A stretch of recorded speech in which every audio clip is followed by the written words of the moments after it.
And there's no sound coming from your computer? There is sounds, yeah.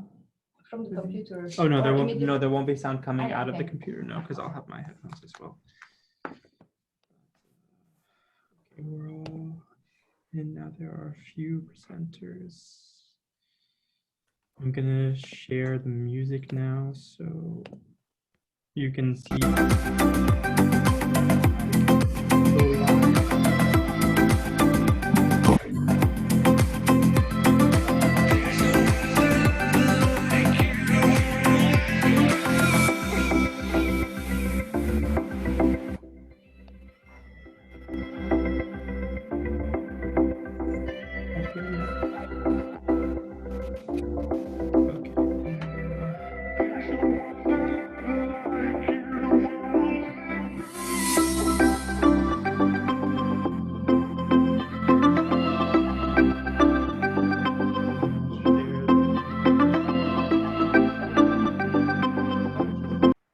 On microphone.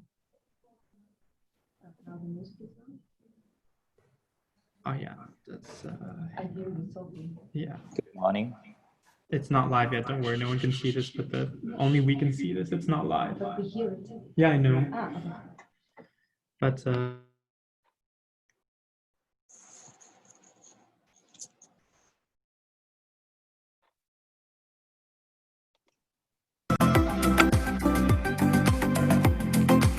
Good morning, everyone. Hello, good morning.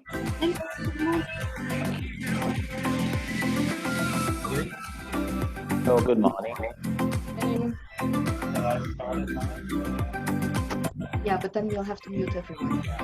So please mute and put off your video. We're going live. Thank you.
I urgently need your help to transfer some funds.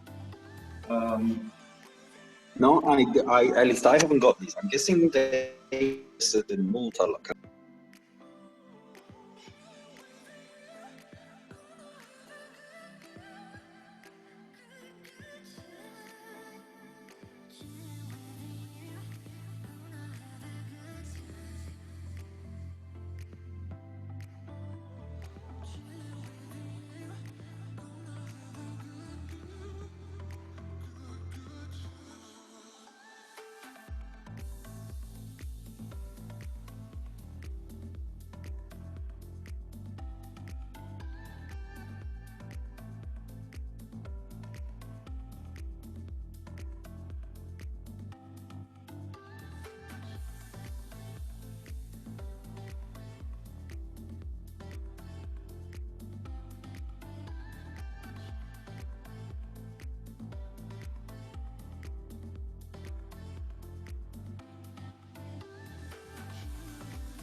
Hello, good morning, everyone.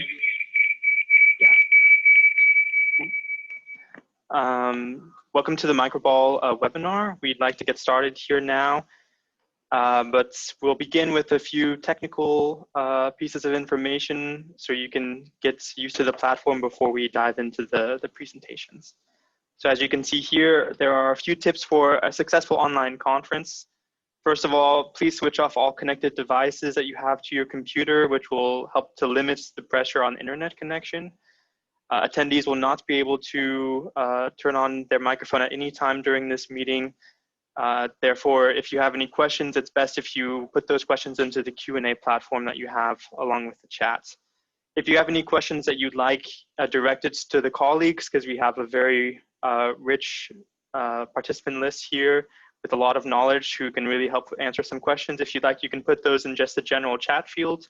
It'd be great if you see any questions in there to answer them if you feel like you can. But if you have any questions directed at the speakers, please put those in the actual Q&A fields that you'll see along with the chats. That will be sent directly to the speakers, and they will all answer a few questions at the end of their presentations. The webinar today is also recorded, just for your information. The presentations will be shared on the conference websites at microcredentials.eu. And please be prepared to share your input on menti.com. There will be 2 presentations that use that platform. You can just do it on your phone, and the code will be available to you when the presentations are there. But I'd like to hand over the mic to my colleague here, Michael Sunen, who will give the first introductions. So thank you all very much.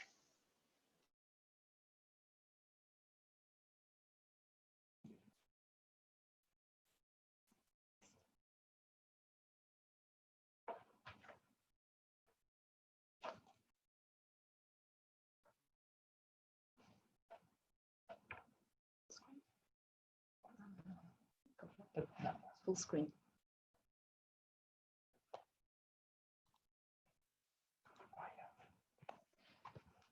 Dear colleagues, dear ladies and gentlemen, I'm very much honored to welcome you to the kickoff conference of the MicroBol project.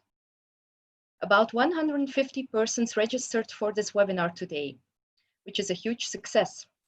It shows clearly that policymakers from all over the European higher education area are interested to learn more about the topic of microcredentials. It was also our goal to open this conference only for BFUG members and representatives, officially nominated by the ministries and stakeholder organizations to take part in the dedicated working groups within this project. We had several requests from other interested people, for example, from universities, if they could join. But we really wanted to keep this project and the conference focused at national policy level. The MicroBol project will look into microcredentials and their link to the Bologna key commitments.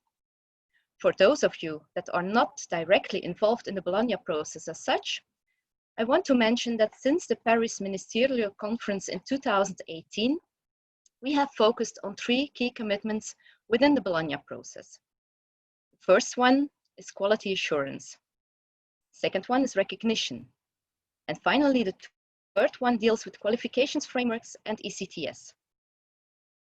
Now, why do we need to focus on these microcredentials? What are they? Are they something new? These are all questions we will try to answer during this webinar.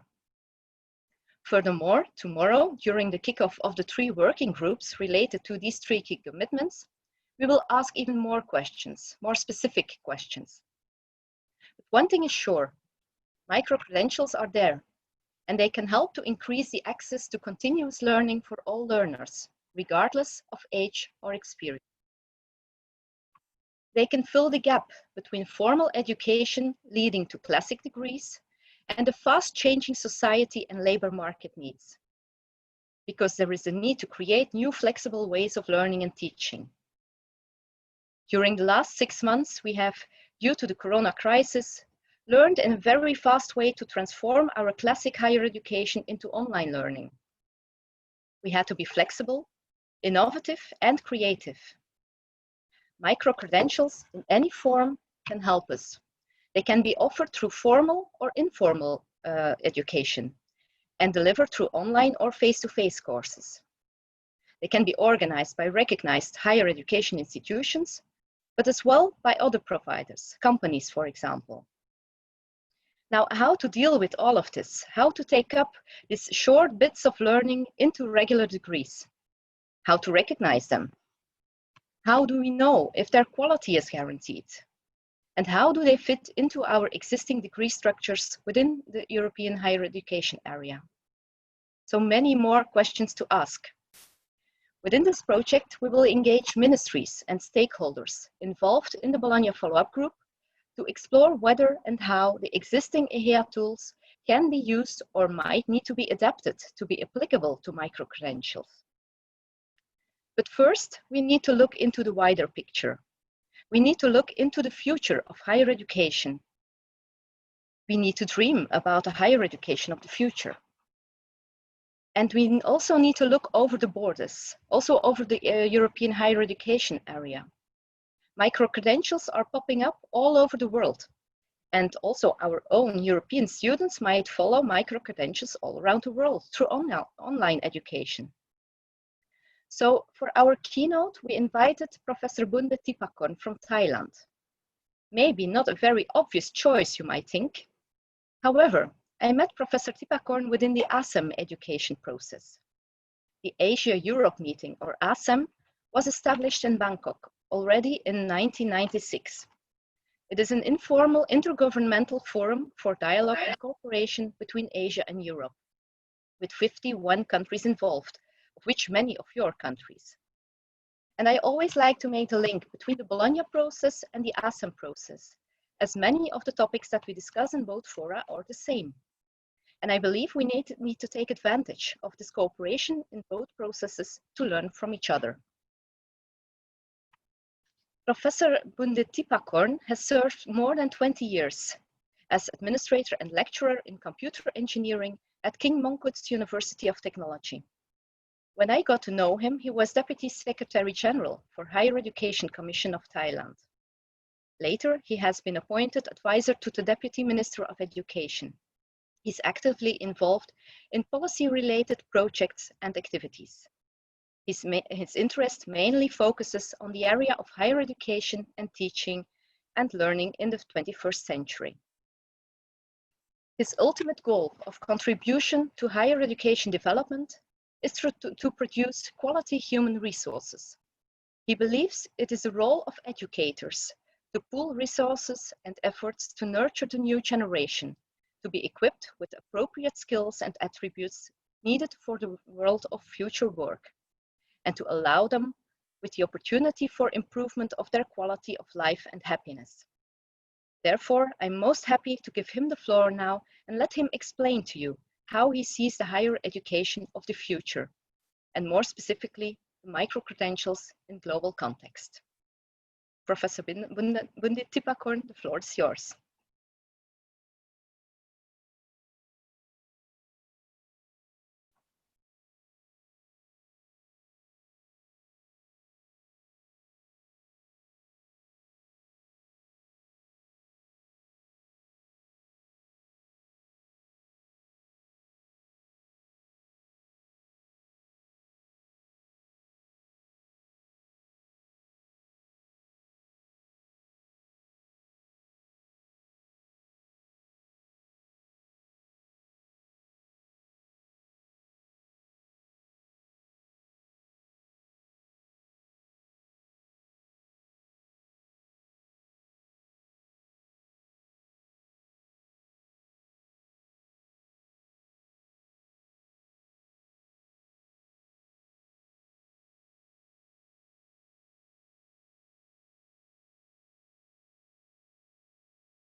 Okay. Okay. Now I think everything okay now? Okay. Well, as I mentioned earlier, that my talk will be more likely to focus on the future of higher education especially to serve lifelong learning paradigm, especially for after the COVID-19. And it's also, I'm looking for the higher education with won't be the same in the future.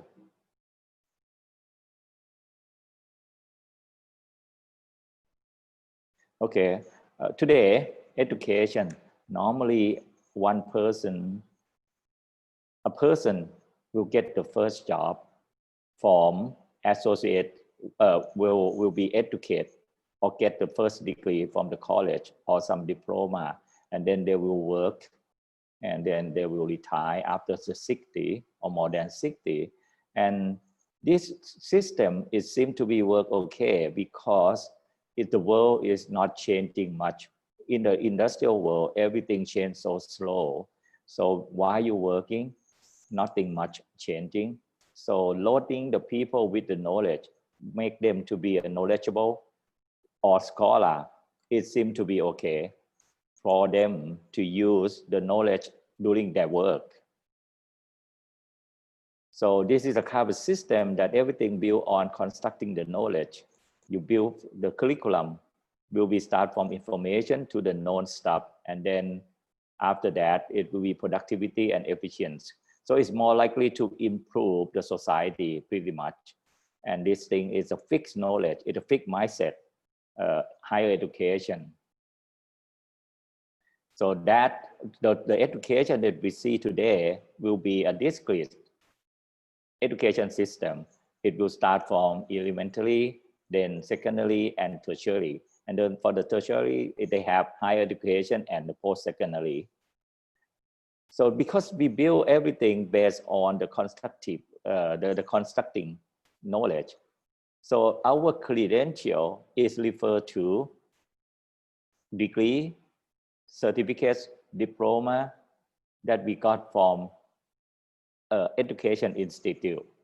So school and college pretty much.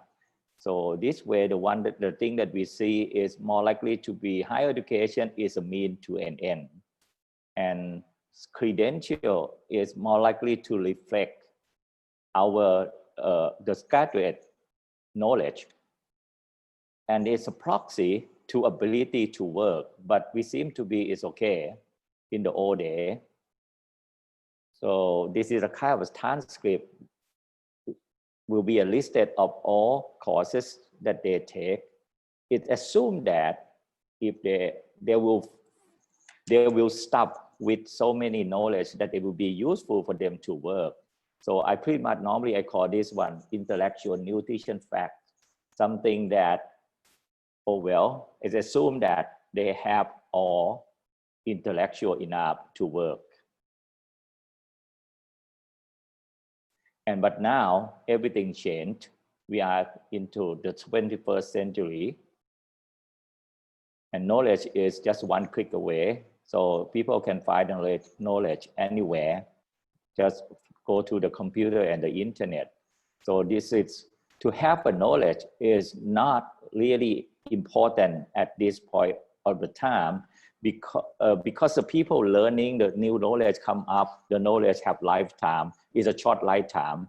So when they learn, the world changing, make the world changing. And then, so in the world at this moment, it's under something that we call VUCA. Is the world is not, it's changing so often, everything is happen just only for the short period of time. That's the reason why it's so uncertain, and everything connect to the other thing, everything. So it's more complex than it used to be. But the last one will be, it's so ambiguity. It can be either this way, or if you look at the other way around, it can be the other thing. So like information during this time, it can be interpreted as so many perspectives. So under the VUCA, change always happen. And so in this case, it means that the rate of change is very high. I think.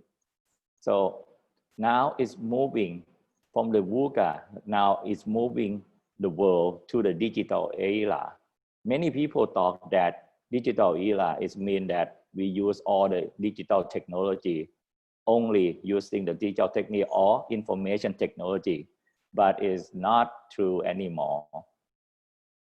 Digital era is really mean, you can see that this situation, I call this one digital era. When the COVID come in, they change everything. It changed everything for the whole world within a day or 2 days. So now you are in the new normal, new situation, everything changed. Career, job is changing. Everything changed within a day or 2. So so this is what happened. This is a picture that I simulate the way that this is what happened in the digital world. You see so many things change within a day, changing very fast. Or sometimes you see more than one thing change at the same time while you are living from a day to day. I'm sorry for that. It seemed to be slower than I thought. Okay, so it's the first picture. Now you see the disrupting. And the second, it's the one on the bottom is like you live in the so many things change at the same time. So you have disrupting, and each time disrupting is create a new normal. So what does it mean? It means that in the digital world, things can happen very fast, suddenly happen, and then it's go to the new one. It's go to the new thing. So you will see new normal after this so many times. And the disrupting is not only for the technology. COVID is an example that disruption is come from the disease or some kind of phenomena happen to the world. So when you live in the world like this, how can you educate the people how can you educate them to live or thriving into the digital world? Because what kind of knowledge you want to put it into the input in? What kind of knowledge you want to put it into the graduate, or are you going to arm them with a different thing beside the knowledge? Okay, so this what happened at this moment. Job, many career gone. Now the new job is coming. So it's more likely to do something in the short term, in the short period of time. How can you make the education to respond for this kind of thing? Something that happened and then gone, happened for the short period of time. It looked like something true. It's virtually true, but it's not true. Something like that. So it's a kind of thing that they move it from the discipline, go to the something that is a new normal jobs. They have to perform a kind of new normal job. So many of them will happen. And each one of them might need more than one discipline. So because of the job at this point is more likely to be transdisciplinary. We live in the world of unknown. And this thing is called the Industrial 4.0. It's coming. Beside the VUCA, now you have 4.0. Everyone, the 4.0, we have to connect with people, to the process, with the data, and think. The thing can think, can understand only the data. So in the future world, people have to prepare the process that can generate the data in the appropriate way that the thing can understand. So I call this one is a world of connect everything all together. Okay, so it's connect all the thinking, left brain, right brain all together. It's connect between the computer brain and the human brain. So what kind of education is going to be in order to serve or to respond of all these requirements? So I think it's at this point, knowing is not important, but how are you going to transform your knowledge to accomplish the job That is more important. So I think course or now higher education will rely on more competence instead of knowledge or the courses to make people learn information, go to the unknown, make something innovation, and it's growth. So it's more like a growth mindset at this time. So if we jump from fixed mindset to the growth mindset. Come on. So the curriculum will change to a structure of the competent to successfully teach in the world of flux or the digital world. So as I mentioned earlier, it's about what the student can do with what they know. But the most important is in the unexpected situation. Not just only they know and then they can do it, but it's in the unexpected situation. So this kind of thing, I would say higher education in the future will focus more on the competent, as we always said that. But how are we going to change higher education? What kind of the ecosystem of the higher education in the future is going to be? Definitely it's not the same as the old one. Is when we have to distinguish between, normally when people talk about what they can do, they always think like physical, I mean more like a psychomotor, or especially doing something with hand. But actually for the higher education or the 21st, especially for the 21st century, it's more like a habit of mind, something that controlled by mind, not hand. So when you said mind, it can be with the heart also. So you practice come from particular automatically. And so as I mentioned earlier, now you cannot just think of the higher education anymore. You have to reset the whole thing. So what are you going to reset it to? But definitely this picture is not look the same now, because in the digital world, during their work, our graduate work, they will see a lot of changing. So, and then after 60, they maybe still have to work.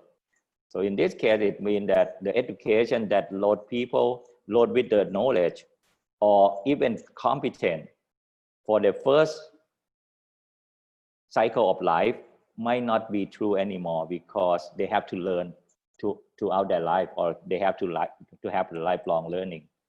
So in this case is when you try to connect,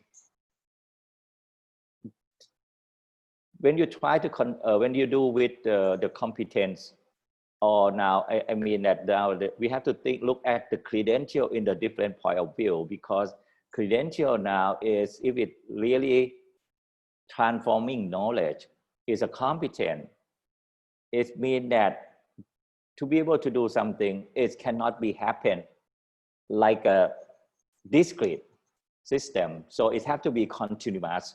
So in this case, it means that you have to train them from young all the way to when they, I mean, it's all age.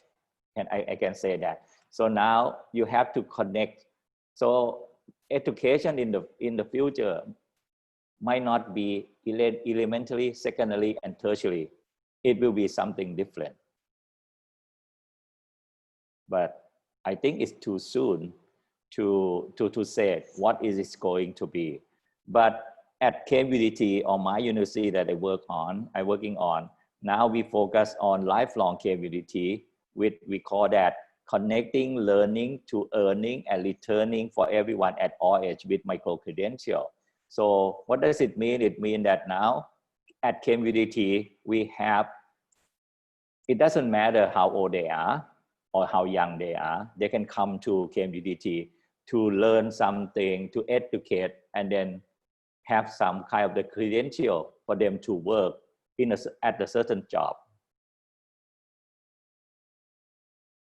So this is we use a micro-credential to bridge the gap between the academic and the industry or the service sector. So we try to put our degree to be more transparent or in the explicit definition of the competence represent to make the stakeholder can see the value of this competence. That's the reason why we use a micro credential. And this is a picture look like each micro credential is finished in itself. And every time that you look at it, you see something out of the micro credential. As you can see that these two pictures, you look at the complete picture, doesn't matter left or right, you see the complete picture. But when you put all these pictures, you stack them all together, you will see a different view or different picture. And I guess this might be something that we call credential. I'm not sure. Everything that I've talked today is just a thought. It might be true. It's just maybe a new normal, but it's not it might not be the next normal. So at community, it doesn't move now. Okay. Oops. I have to go back. But actually it's okay. This is something that we try to compare between degree, MOOC course, and MC. Okay, you can see that MC is more likely to be just single competency or single competent, and is going to be evidence-based, and is a job related or is job worthy. It's not rely on the knowledge only. So it's a job, something that is can be related to the job market, and you build upon that. So in order to make them to be able to work, what kind of knowledge are you going to use? Maybe it's not just only from one discipline. And we call this one, so we create a platform to run the micro credential. This platform is, we call that Community for Life. Yeah, this is, I can skip this one.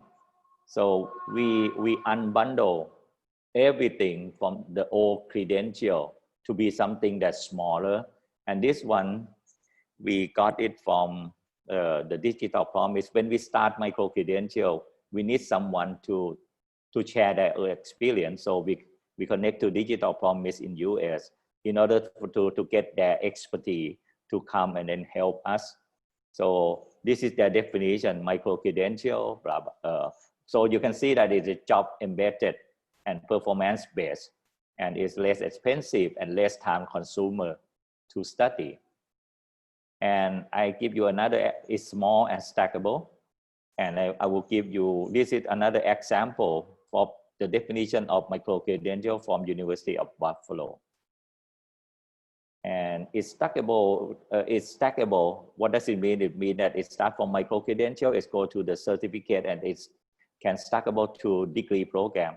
Or this might not be the only one answer. The stackable to me is more likely stackable to do a complicated job, or is stackable to do something that is harder, something is very comprehensive. In the future, maybe no degree, no certificate, but at this point, you still have to link these two together.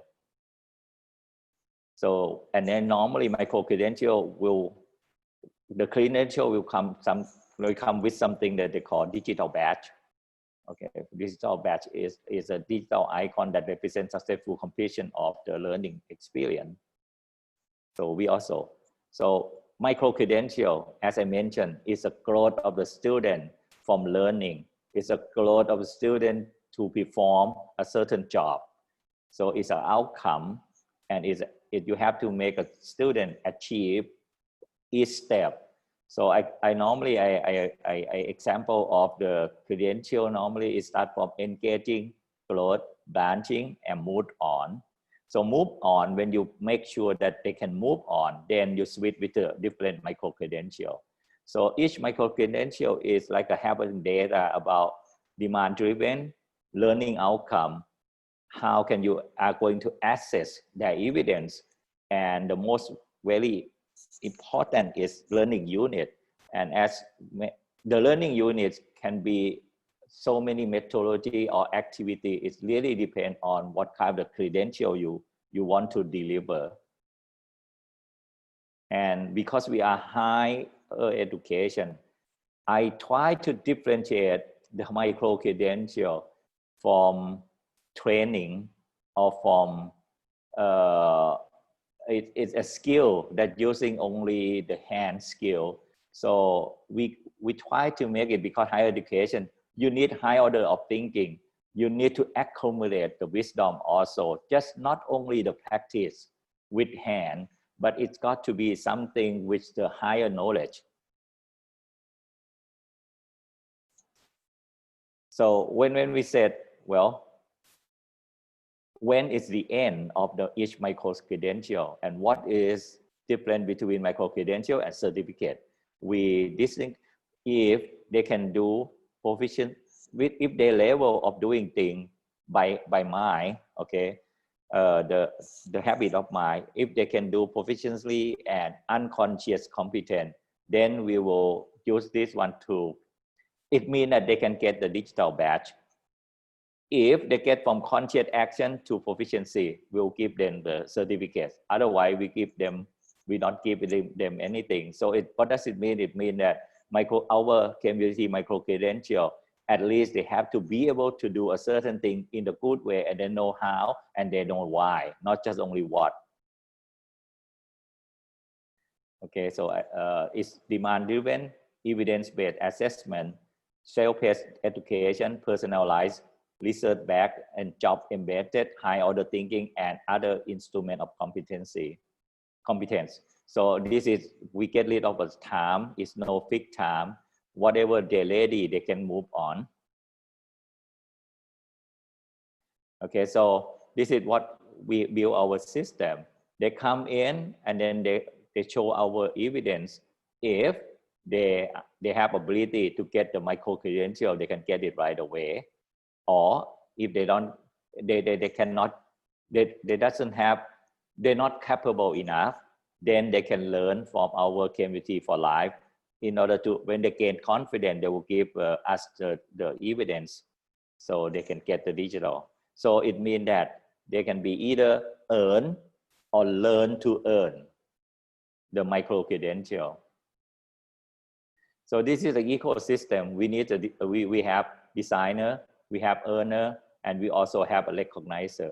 The most important is how can we make recognizer, the company, the industry, the service sector, to be able to accept our micro credential. This is very important. So the designer, how are you going to design to make them be able to do a certain thing? And then how can you attractive the earner to come and get this micro credential, or learn to get to earn the micro credential? So at this moment, the way that we do it, we have our original curriculum. We unbundle them to be each micro credential. And this one is an old system. When you finish all the micro credential, you get a degree, of course, because it's the old curriculum. And the other thing that now for Community for Our Life or MC, you make the micro credential for them to be able to do a certain job. And then all these things link together with learning outcome. And we use the OBE to be underlying, doing everything in order to get quality assurance, quality control, and to make sure that everything have a very high quality of effect. So this is what I mentioned. We have two routes for them. Route A, coming as a regular school. B is micro credential. So for the B, for the A is regular curriculum, and B, you take whatever you want to do. So they pick up what kind of job that they want to do, and then they go to the stack that we give them the route that if you take all these things, what are you going to end up with? And if you want the degree, how many micro credentials you have to take? So this is something that we already built, but we will launch this one in January next year. Thank you very much. I think I run all the time. So this is more likely to be the same picture.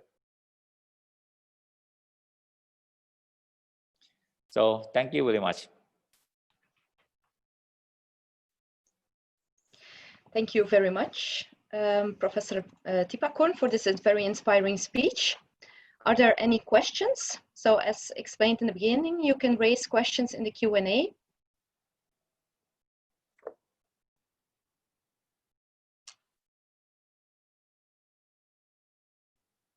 I don't see any questions for the moment. No? Okay.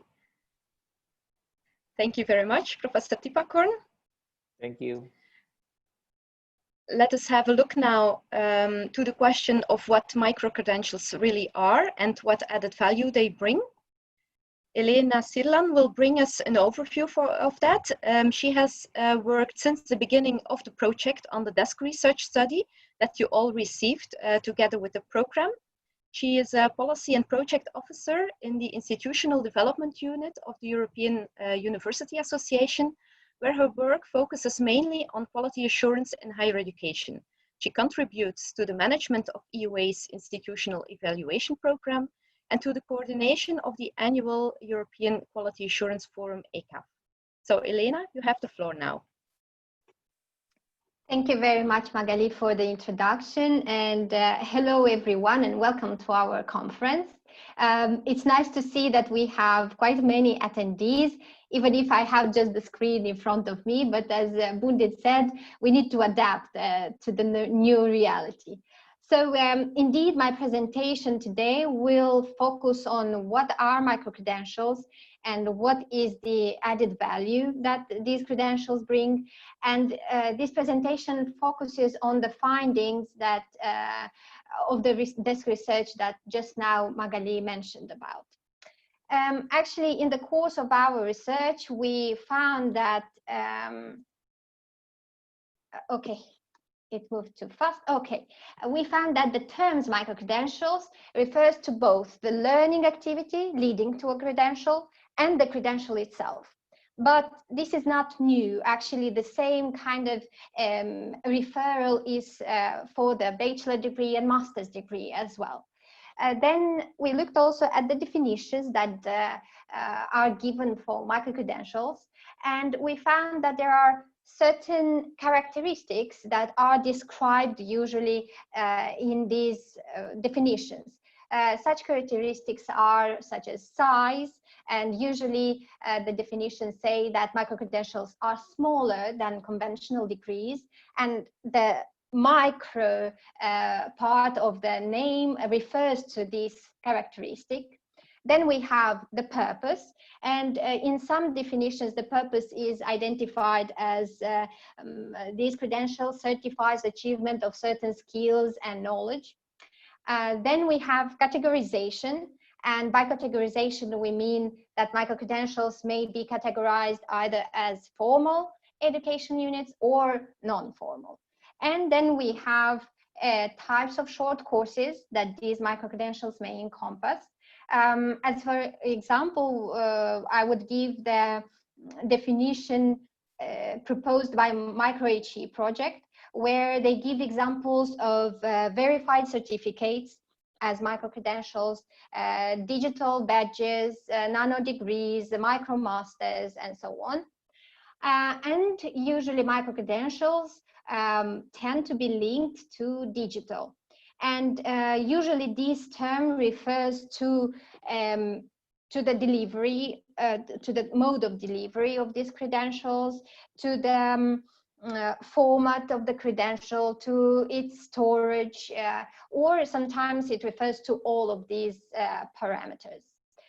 And after we analyzed actually quite many definitions that are out there, we found that there is indeed no consensus on a definition at this point. And together with the partners and the experts of our project, we worked on a definition that would be applicable for EHEA area that you see now on the screen. This is a working definition, and for now, I would want very much you to read it through. I won't read it aloud. But read it carefully, because afterwards I will very much want you to ask to answer some questions that we have, so that we gather your feedback on it. So while I leave you to read it through, I prepare the questions.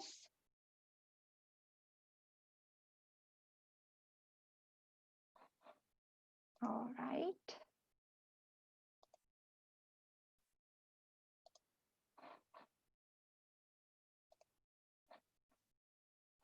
I hope you see my screen. So in order for you to be able to answer the questions,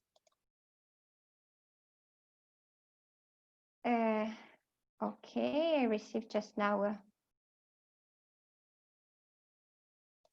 All right, just one moment. I see that the presentation is gone from the screen. I wonder if you actually, yeah, just one. Okay.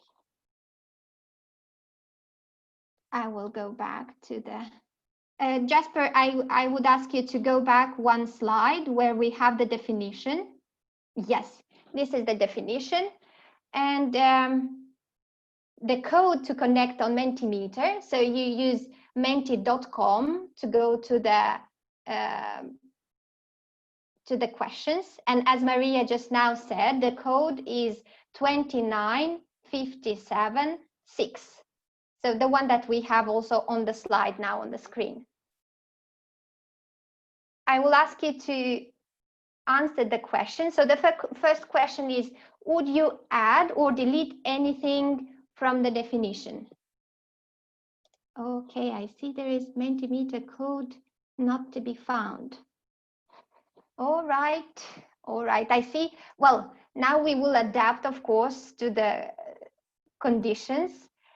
I see. Now, actually, I will send you another code. I see Mentimeter just now generated another one.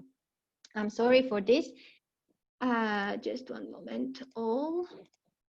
Please see in the chat. I just added the new code, which is 7516151. New code. Apparently, Mentimeter decided to change it, and I'm sorry for that. I hope now you can vote. I see votes coming. Very well. Very well. And as I said, so you have the first question there. Would you add or delete anything from the definition? Good. So the code is working now. Very nice. I see we have answers coming in. I see. Okay. While they are coming in, I will move, okay, to the second question. You still can answer the first one. So go ahead and answer. The second question is, what would you delete from the definition? So the same code should give you access to the next question. And in order to answer this question, please fill in a keyword. You have there the option to fill in 2 keywords if you would like to do so. All right, I see them coming in as well. Very nice. After you will complete the questions, I will share with you the results, so don't worry. Okay, I see 7 results for now we have there. Yes, the numbers are growing. Very nice. We have for now the biggest word on the word cloud is nothing. So it's a good sign. There is nothing to add to the definition. All right, then while you answer, I will move to the third question, which is, what detail or details would you add to the definition? So in case you consider that there is something to be added, please answer this question. The same as for the previous, you should just fill in a keyword. Okay. For now, again, we have nothing big on the screen, but I will show you in a moment so that you see it as well. Okay, more answers coming. Very nice. Very nice. Okay, let me see how, okay. Now I will share with you, with you the results so that you see what were the answers given. Please let me know if you see my screen. This is important. You shall see it now.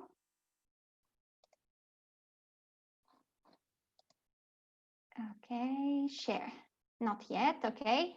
Is it there? I hope it is there. For now, you see the answers. Okay, for now, you see the answers to the first question. So we have 29% of attendees answering yes, there is something to be added to the definition, and the other 71 say there is nothing to be added. Then when I asked what would you delete from the definition, there are some, so nothing, as I said, is the biggest. Then we see here specific, I guess the word specific. Okay, limitation to he only. It's the limitation, okay, the limitation for higher education. Then we have simplify competencies. All right, good. And then for the third question, let's see what we've got. What details would you add to the definition? Again, we have biggest nothing in this, on the screen. Then smallest amount of credit. What is meant by credenti? Right, we see them moving. Okay, definition of credential. All right, good. Thank you very much for your answers. They are definitely very useful for us. I will ask Jasper to, again, so that we share the presentation, we return to it. Yes, again, thank you for your answers, and I'm sorry for the little technical problem. Apparently it was at the end successful. So we will take in account your feedback. And moving forward, actually in our study, we also looked at what are the different, let me see, my slide is not moving for now. All right, but well, yes, now it's moving, good. So we looked at different perspectives when it comes to micro-credentials, and in policymakers' perspective, when compared to conventional degree, micro-credentials are seen and are promoted as more focused, shorter, more flexible ways to answer to the needs of society and to the needs of labor market. And as such, they actually fulfill the need for upskilling and reskilling and the need for flexible and inclusive learning paths. Then in higher education institutions' perspective, micro-credentials offer a way to provide more targeted and specialized training. And also, this is compared to conventional degrees. They also help to increase institutions' visibility and reputation and to reach larger geographical territories and to attract students from different groups. Then in addition, micro-credentials help to increase institutions' responsiveness to students and labor market needs, as already said, and to experiment with new pedagogies and new technologies. In learners' perspective, micro-credentials tend to be very appealing because these give them the possibility as an entry mechanism to a degree program. It is also a way to acquire interdisciplinary knowledge and skills, which help learners to be more competitive on the labor market field. And micro-credentials offer a flexible way to organize their studies, because either they are given at evening hours at the universities or other institutions, or they tend to be also given online, which also helps to flexibly arrange that around the working hours if the learners are working. And last, for learners, actually, it is important to obtain a credential from a higher education institution. And usually for micro-credentials, there are no rigid or mandatory entry or admission requirements, which is easier for students to get in. And from employers' perspective, micro-credentials help them to easier find the needed employees, because micro-credentials tend to be specific in some learning outcomes that the students acquired. And because employers actually do not tend to understand the learning outcomes or the skills that students earned in a conventional degree. So this is why for them micro-credentials sometimes tend to be more appealing. And they may use them as on-job training mechanism for their employees. Then of course, as for everything in the world, if there is good, there is also there are also issues and constraints. And with these issues and constraints, we will try to deal with during the MicroBol project. So we identified the following ones: lack of consensus on a definition, as I already mentioned about. Then lack of clarity, which leads to confusion for learners and employers. And to explain that, as I just said, employers tend to look at the learning outcomes that the student acquired. And if those micro-credentials are not clear in what learning outcomes the students have after they completed the micro-credentials, then for employers, very difficult to understand what is the value of micro-credential, what actually the student knows to do, and what are the skills he or she acquired. And for learners, on another hand, it's very difficult to navigate the market of micro-credentials when there is no information related to the skills and knowledge they would acquire. And mainly, it is difficult for those students that receive a little or no support in finding the right micro-credentials. For example, students from low economic backgrounds or first-generation students, and also the mature students encounter these problems. And last, I would conclude that micro-credentials, as they are not a new phenomenon, and we shouldn't actually look at them as a new phenomenon, because badges, awards, as certificates as well, have been existing for a long time. Now the difference is that they are issued digitally. So, but at the core, micro-credential remains to be something that is existent for a long period. Then micro-credentials do not substitute but complement conventional higher education qualifications. This is very important for us to get it right from the start, because we will continue having discussions about this, and this is an important conclusion to make.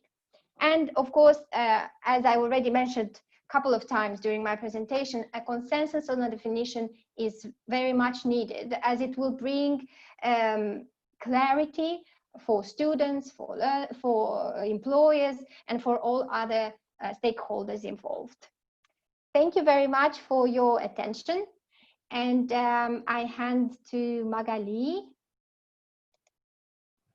All right. Yes, thank you very much, Elena, for learning us more about the definition and the outcomes of the desk research. And I see one question popping up. What do you think about using micro-credential student activities in students' organizations? Oh, that's a good. Yes, that's a good question. And actually, there are such activities within universities, and not only in Europe, but also behind Europe, behind its borders. Micro-credentials are used in student unions as well, because there are entrepreneurial related courses that are very useful for all students, and sometimes they are organized by students and for students. So yes, that's a good idea, and yeah, it's implemented in some countries. Any other questions? Thank you. No, I don't see any other questions. We see one other question. If micro-credentials are not a substitute to a traditional degree, what would a micro-master mean? Well, a micro-master actually is a definition and a product given by, if I'm not mistaken, is Coursera. And they trademarked this as their own product, so that they make a difference between all other products existent on the market. The difference is not very big, to be sincere. It's the name that makes it different at this point. So yeah, that would be the answer. Okay, thank you, Elena. Maybe, yes, one last question. Is there a lower limit for micro-credentials? Should we focus to a certain number of credits? Well, this is a question that actually during the group discussions would be more developed and brought to light, because this is something all we together should decide upon the range of ECTS to be given to a micro-credential. But there are some ranges from 3 to 5 ECTS for a micro-credential. So, and there are ranges that actually go beyond 5. There are ranges that put it at 10 ECTS. So this is actually one more factor that creates more difficulty to understand what actually micro-credentials are. Okay, thank you, Elena. I think we have to close here now. The other comments or questions that were still in the chat, we will gather them and take them on board for sure in next presentations today and also tomorrow during the working groups. Yeah, thank you. Thank you. So we'll move on to the next speaker. So not only within the Bologna process and within this project, we started to discuss micro-credentials, but this topic is also very high on the agenda of the European Commission. Therefore, we are very happy to welcome Vanessa de Vier-Sainton. Vanessa is the head of unit in charge of higher education policies and program at the European Commission's Director General for Education, Youth, Sport and Culture. The unit is a lead service for European policies on reform and transformation of higher education, the new European Universities Initiative, automatic mutual recognition of higher education qualifications, creation of the EU student card, and the higher education strand of Erasmus+. So Vanessa will explain to us how micro-credentials are taken up in the European policy agenda, which steps have already been taken, and what will be the roadmap ahead. Thank you, Vanessa, the floor is yours. Thank you very much, Magali. We are very glad to be part of this conference today. As you know, the MicroBol project that is funded by the Erasmus Plus program is a very important one. And as you say, it will feed our work towards a European approach to micro-credentials. This European approach to micro-credentials is actually a joint initiative from 2 European commissioners, and I don't manage to move the slides. Yes, so from 2 commissioners, Commissioner Gabriel in charge of education on top of research, youth and culture, and Commissioner Schmidt in charge of jobs. So why is it important to act now at European level? Professor Bandit Thipakon explained it very well, the changing nature of work and the jobs of tomorrow in 5-10 years time will be completely different from the jobs of today. And of course, the European workforce needs to adapt to that, and they have an increasing need to adapt their skills to this new environment, to this new reality. And this trend is only expanding with the COVID-19 crisis, unfortunately. So there is a need, and for that we believe not only vocational education training but also higher education have a key role to play in providing this lifelong learning education and training. And the full degree structure is not necessarily fully adapted to these needs, because what these people need are just-in-time skills development through short learning courses. Now, for these outcomes of these short learning courses to be fully validated and recognized for further learning or for jobs employment, micro-credentials can be very instrumental and very useful for that. Now, as Elena explained very well just before, there is a lack of common definition and a lack of transparency surrounding these short learning courses and micro-credentials. And this is where Europe could add value by finding a common agreement and a common and transparent definition, an holistic one that would cover all the education training sectors. And that would facilitate, together with a number of policy actions, that would facilitate the validation, recognition, but also portability of these micro-credentials. When we mention portability, we mean not only geographical portability throughout Europe, but also portability between different sectors of education training, between, for example, vocational education training and higher education. So if we move to the next slide, I don't know if Anthony can help me. Yes, thanks a lot. So this European agenda towards this European approach to micro-credentials is a key priority on our new European policy agenda. It is part of the skills agenda that has been presented and released in June. And it will be a key priority as well of the European education area that will be communicated in September this year, where we will emphasize the key role of higher education and vocational education training to adapt for this more flexible way of learning and teaching. And as Elena said, many of these shorter courses leading to micro-credentials are delivered online. So this will be, of course, reflected as well in the updated digital education action plan that will be presented later on by the end of September. So if we move to the next slide, thanks a lot. What can we do at European level to support this trend?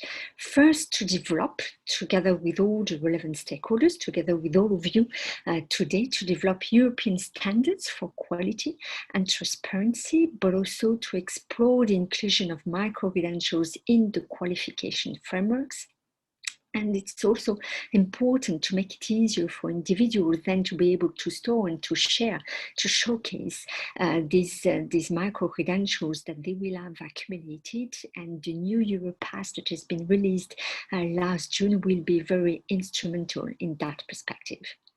Now, when it comes to the specific objective for higher education, the objective when thinking about the future of higher education is to further shape its lifelong learning dimension, to improve its access to a wider range of students through more modular and flexible learning pathways. And higher education has a long history of quality assurance, so they have a key role to provide this quality framework of these micro credentials. And with the CTS and other Bologna tools, they will be instrumental to ensure recognition portability across Europe, but also across the wider European higher education area.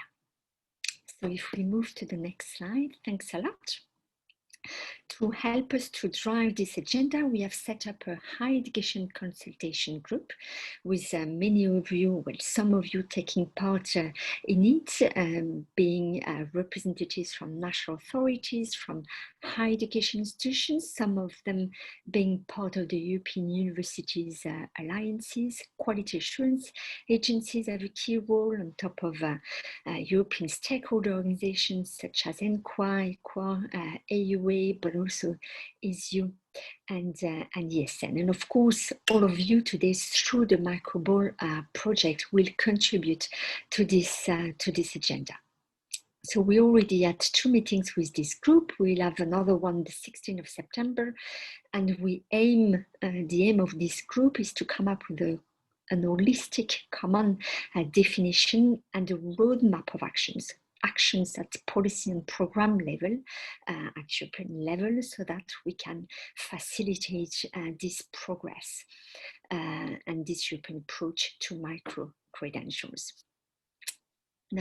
Now, so what are the general expectations with this European approach to micro-credential is to be flexible and holistic, covering not only higher education, but also vocational education and training, as well as the private sector, which has also an increasing role in providing this these short learning courses. But here what we are looking at is how we can ensure closer cooperation between the private sector, VET and higher education to ensure quality, recognition, validation, portability. For this, we need a widely accepted definition, and it is very interesting to see the definition that has been developed by the MicroBol project, and this will feed into a wider holistic definition that can cover all the fields, no matter who provides this short learning courses leading to micro-credentials. We need to reflect how we can ensure quality, trust, transparency, and portability. And here, the work of this MicroBol project will be very, very important to see how the Bologna tools, be it in terms of quality frameworks, in terms of quality assurance or recognition, how they can contribute to this important agenda. And Elena mentioned the importance of stackability of these micro-credentials without replacing full degrees. Obviously, that's not the objective. It's only a complement to what already exists, but an important complement. Now, this is the interim draft definition that this group of experts have come up with. It builds on the work of MicroBol, but not only.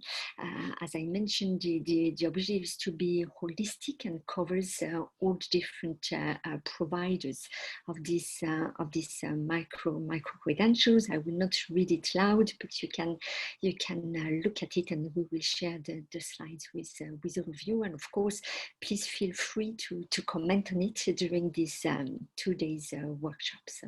That would be very useful. Now, we need as well, our objective is to come up with a roadmap of actions, be it from policy or program level. So for this, on top of this group, higher education group that I mentioned, and on top of the MicroBol project, we are consulting as well a wide range of stakeholders, including in terms of adult and vocational education and training, the European Qualification Framework Advisory Group, and all this will lead to important policy and program initiatives to basically support all the providers of these short learning courses leading to micro-credentials to facilitate the take-up, the recognition and the quality on top of the portability. Now, what is the way forward? So as I said, we will work towards European policy development. On top of the communications that I mentioned before, we are considering presenting a recommendation specifically on micro-credentials in the second half of next year, building on all the consultations that we will organize and building on MicroBol, on the MicroBol project, as well as other projects. We will work as well on the transformation agenda for higher education. Magali mentioned in her introduction that we need to think about the future of higher education, taking the lessons from the COVID-19 crisis, and we will engage in a co-creation of this transformation agenda together with the wide higher education community in the coming months. And we will build as well on the VET Council recommendation that has been presented in June. So to implement this policy, we need to build on instruments and structures. And for that, I mentioned before the Europass with the digitally signed credentials that are essential to be able to showcase and to share these learning outcomes. The European Student Card Initiative is also key for the students who will be developing such learning outcomes during their studies. And where the MicroBol project has a key role is to analyze, as Magali explained, the fit for purpose of the current Bologna tools. How can they be used, but also how can they be maybe adapted where relevant, and when they are adapted, how can we support higher education institutions to make best use of them? Sometimes they are flexible enough to be used for micro-credentials as well, but maybe the higher education institutions or the VET organizations do not always know how to use them more concretely. So here we would like to hear from you today and tomorrow. Denik Narik have a key role as well. We can build on their expertise when it comes to the recognition of such learning outcomes. And ECAR, which is a very important tool to ensure transparency of all quality assured courses. And now it is important as well to drive this agenda to provide financial support. And here, this will be a key priority for the future Erasmus program, the structural funds as well. And Magali mentioned as well the European Universities Initiative that is supported both by the Erasmus and the Horizon Europe programs. And we're very happy that many of them, we have now 41 European university alliances involving more than 280 higher education institutions across all parts of Europe. And many of them are actually working into developing such micro-credentials and how they can be quality assured and recognized. So as you see, it's a very ambitious agenda. And we need the support of all of you, of all your expertise to make it right and to drive it in the right direction. And for these, we can build, if we move to the next slide, we can build, thanks a lot, we can build on several Erasmus projects, not only the MicroBol one, but here you can see a number of them. It's not an exhaustive list, but you can click on the links and find more information on them. So thanks a lot.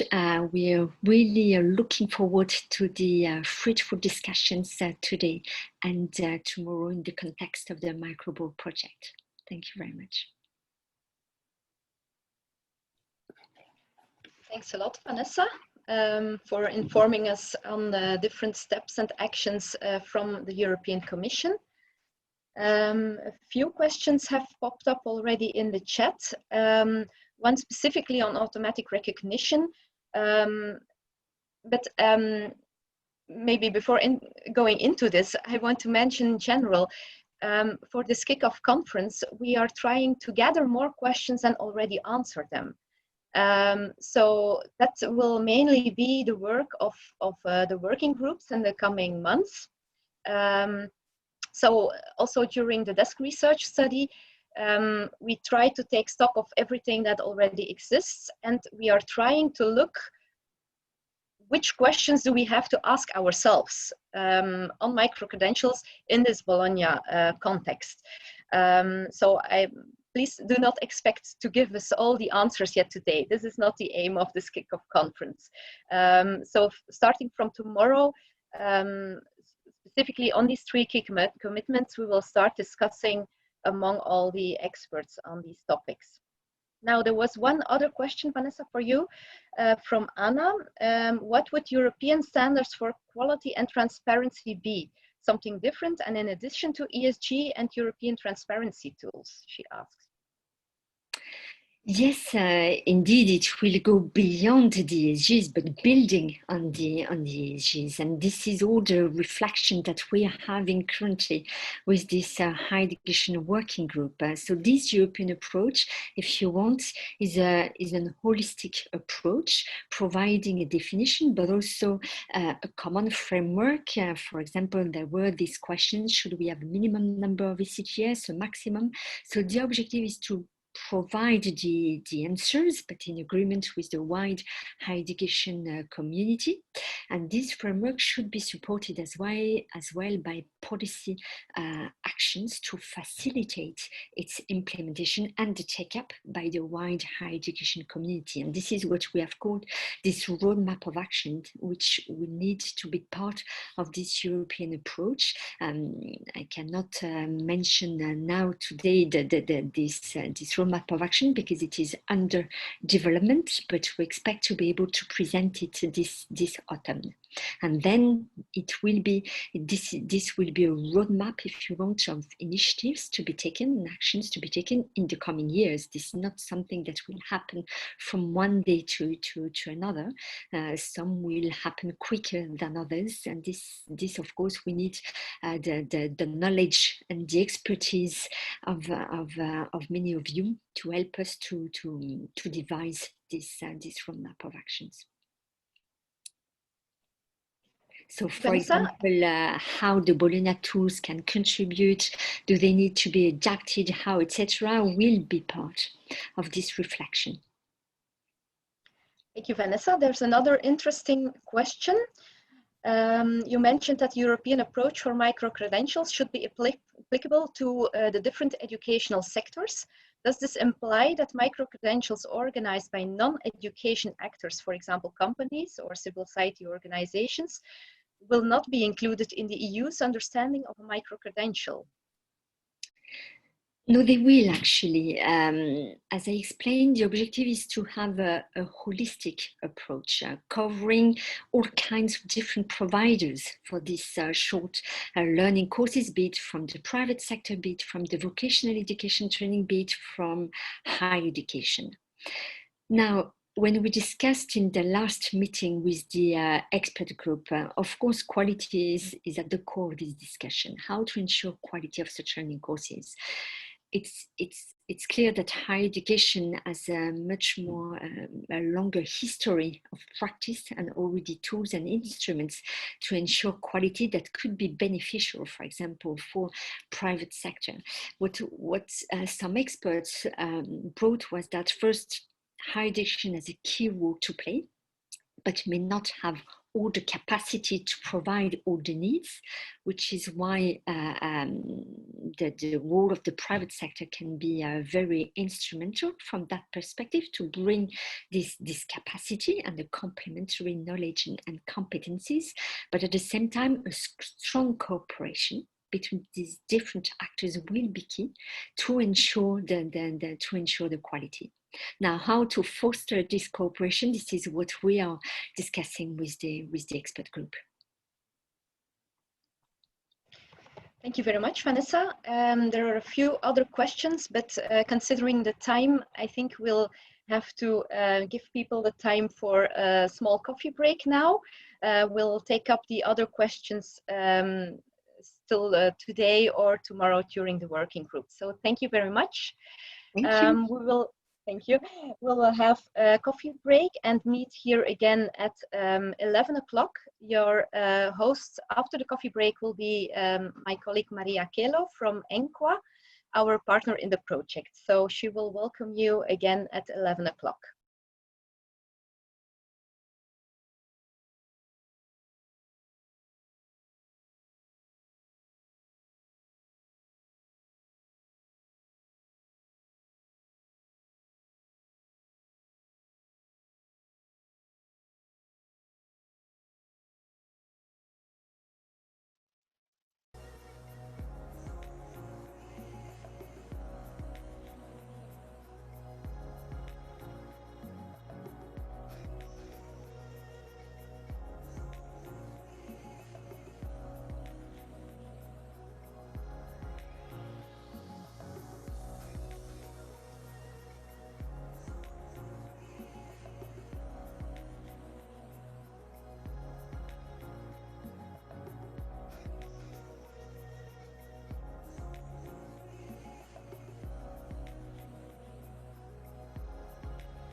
So hello and welcome back from your very brief coffee break.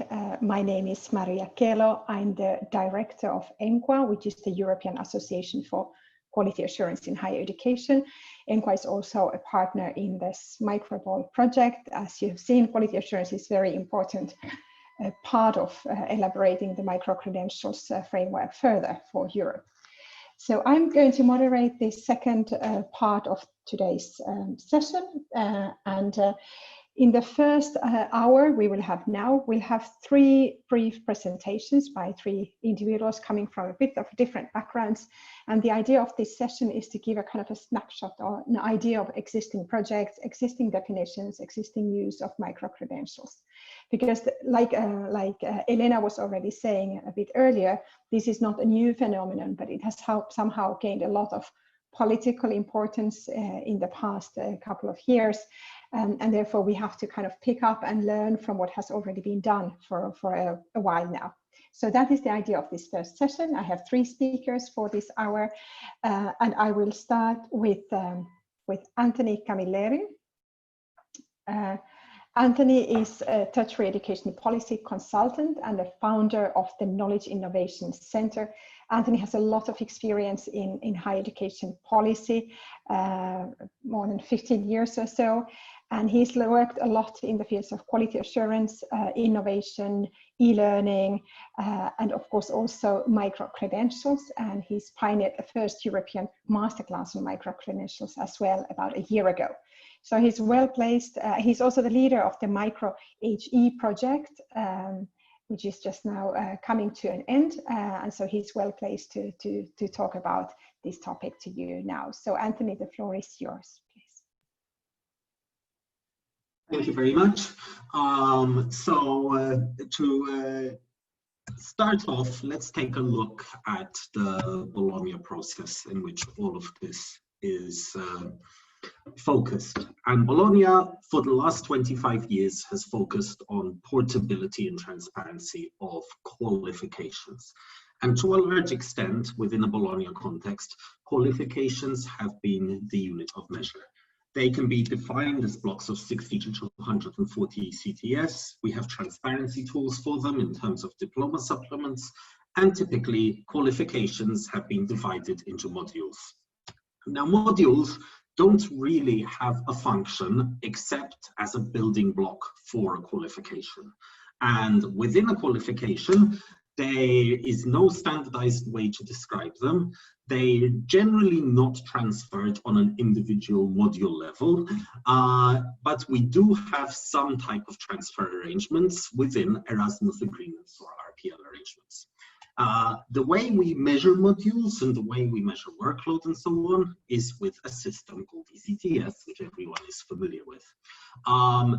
The point, however, of this slide is ECTS and modules, the way they are designed at the moment, are very, very much in the service of their primary function as a building block of degrees. And if we look at the way education is developing globally, not only within higher education, but outside higher education, we are finding increasing commentaries that degrees in terms of a 3, 4, or 5 year intensive period on one subject are not necessarily fit for purpose. And the unbundling of higher education, changes in the labor market are leading to radical flexibility within some areas, especially fast-moving areas such as IT. One example of this, which I have on the screen, Google recently launched a program called Google Career Certificates. They're 6-month courses done mainly online. And once you have completed the 6-month course, you are given access to a position which would typically require a 4-year degree with a number of employers in, let's say, the Silicon technological professions area. So in our projects, MicroHE and OEPAS, we tried to take a look at this phenomenon and what it means for educational institutions. Our definition of micro-credentials involves that they need to be modular, stackable, portable, digital, and universal. What we're really talking about here, though, is that micro-credentials are about having a system of interoperable building blocks and that those interoperable building blocks don't necessarily exist within a single institution, but rather they're a system of building blocks that allow you to put together educations taken in different contexts, at different times in your life, from different institutions, from different countries, from different types of experiences. And to do this, we decided that to look at this holistically, we needed to understand 4 different areas. We needed to understand the prevalence of microcredentials, what is happening in the wild now. We needed to look at both quality standards and technology standards for them. We felt we needed to assess the feasibility of using technology to manage microcredentials, and we felt that we needed to forecast the impact of microcredentials on higher education institutions moving forward. We did this with a diverse group of partners that involved higher education institutions, specialized consultancies in education, as well as associations representing different types of e-learning actors. And our results showed us that in terms of prevalence of microcredentials, what we found is that many institutions do offer types of microcredentials, but they generally don't think of them as microcredentials. So when asked point blank, can you give me an example of a microcredential in your institution? Institutions were a little bit hesitant until the concept was explained to them. We also found that even if institutions are offering microcredentials, they're generally being done as part of their social outreach or as experiments.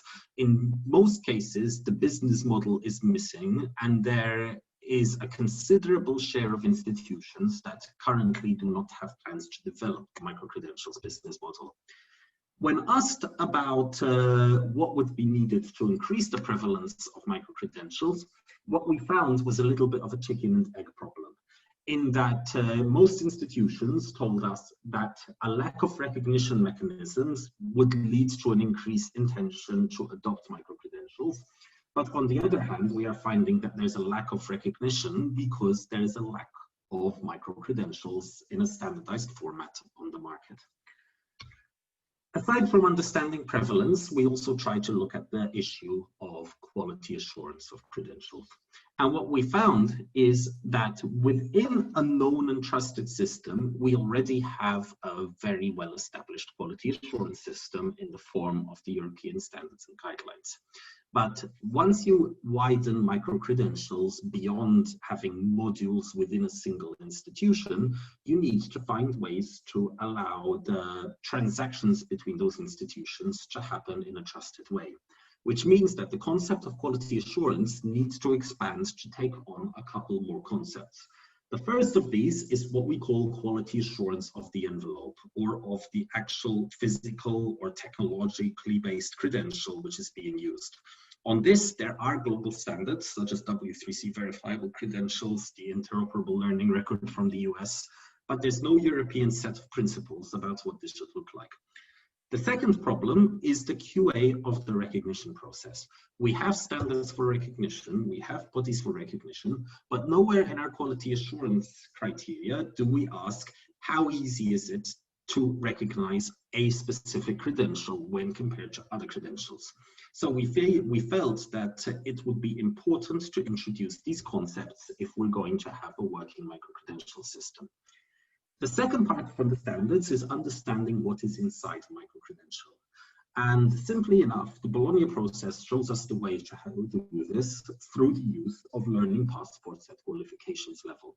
So simply enough, we propose the idea of a learning passport based on the diploma supplement at Annex 6 of the EQF, but that instead of applying this at the level of a degree, it be applied at the level of a credential.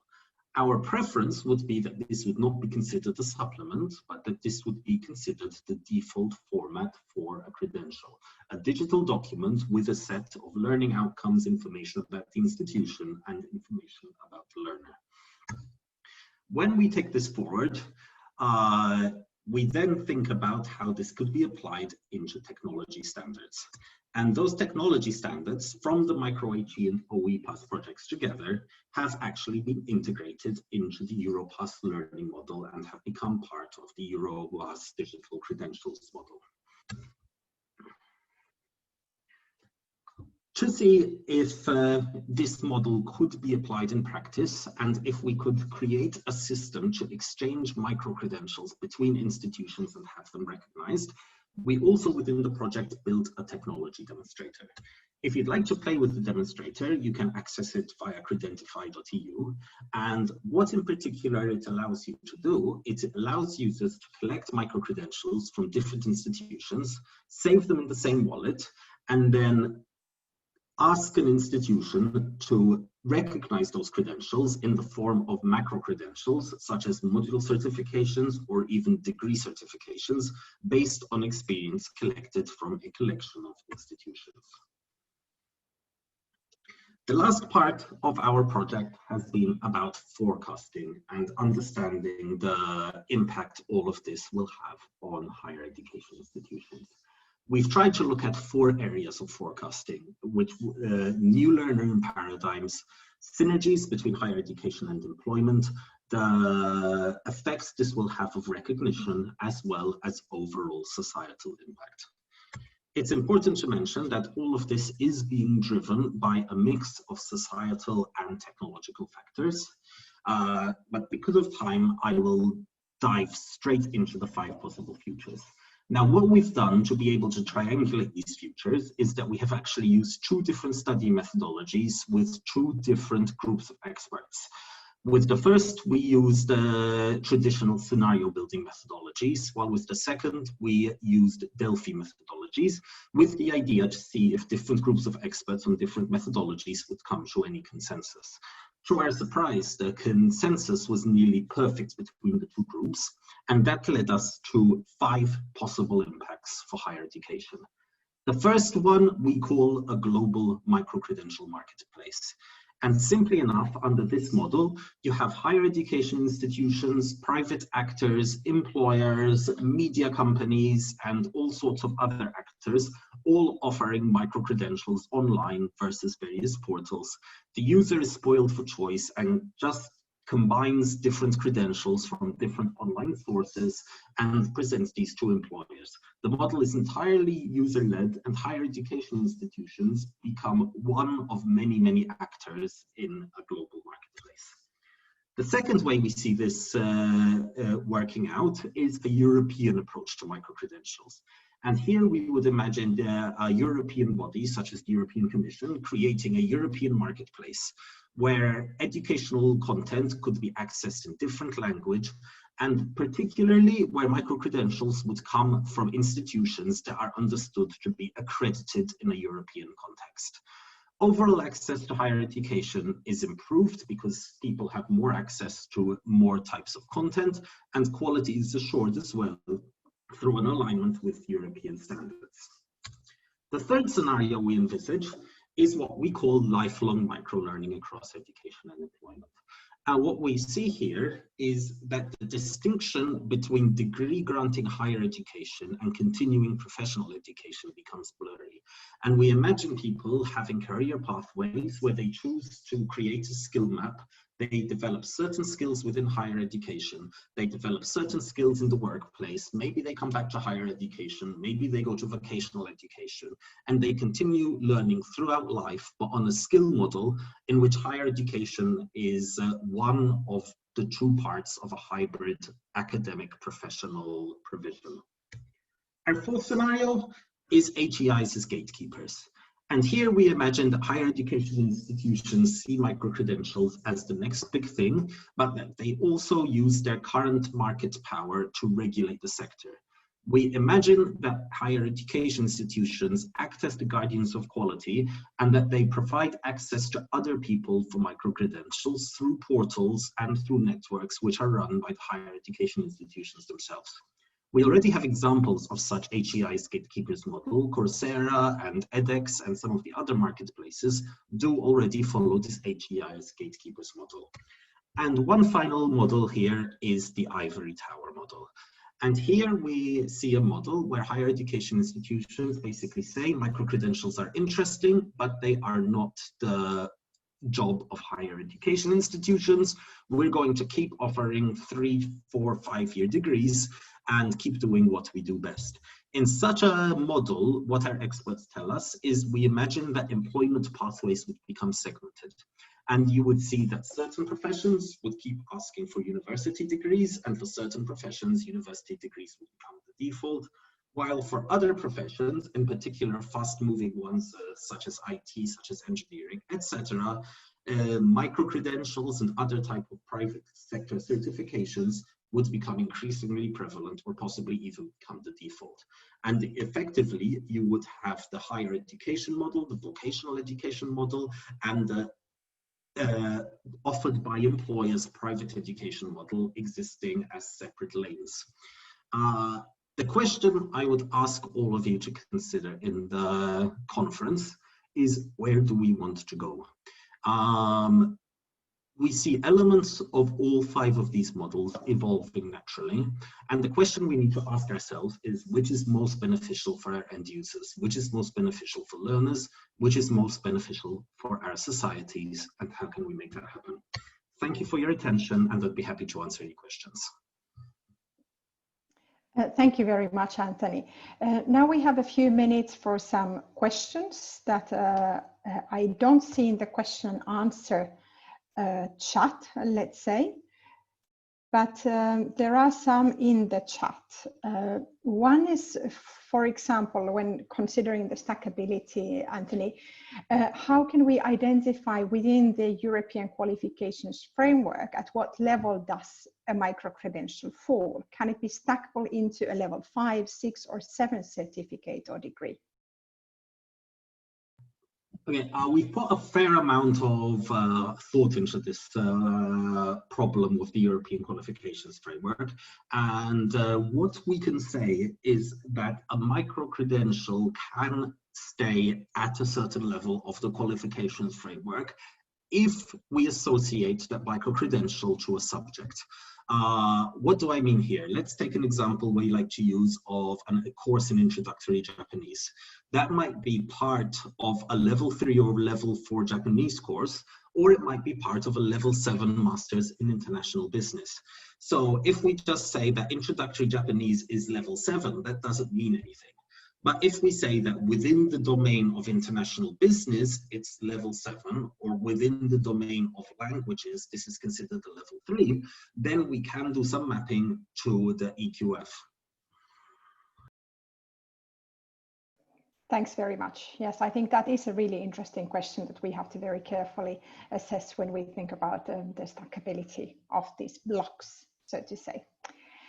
Okay, everybody's very convinced. I'm not sure if you all 137 people kind of asleep, half asleep, but please keep your questions coming and engage also in the chat. Sometimes that's a very good forum for you to exchange experiences in parallel with the presentations. So thanks again, Anthony, and we are ready to move on to the next speaker in this slot, who is George Ubaks. George is the Managing Director of EADTU, the European Association of Distance Teaching University, which is the European association of all the universities dealing with online, open, flexible higher education particularly. George has a lot of experience, obviously, on the field of e-learning. He is a coordinator of the European MOOC Consortium and also represents the Common Micro-Credential Framework and the e-excellence movement in terms of quality assurance in online, open and flexible education, and has been involved in a lot of different projects on these kind of topics. So it is about the Common Micro-Credential Framework that we have invited George to present to you today. So I'm happy to give the floor to George now. Please go ahead. Thanks, Maria. Just trying to get my video going. But that is arranged centrally, I see. Okay. So I can't put on my video myself. First of all, I want to thank also the MicroBol team and Elena. I actually give them compliments about the first version of the MicroBol draft. I think it's really good starting document which we can agree on. Yeah, I think now something's working.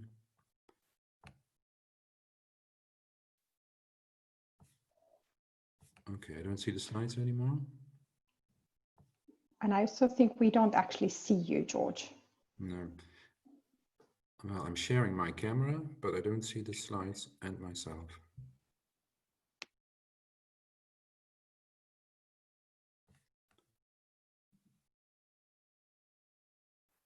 Otherwise, I prefer to have the slides just back on and then.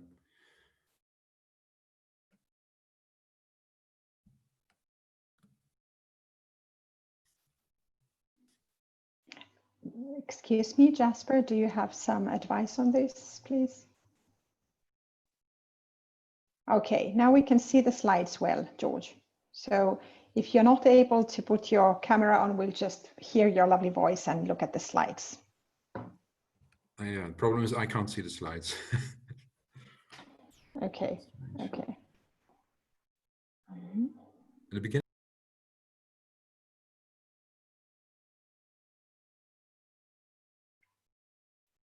Hello, George, are you there?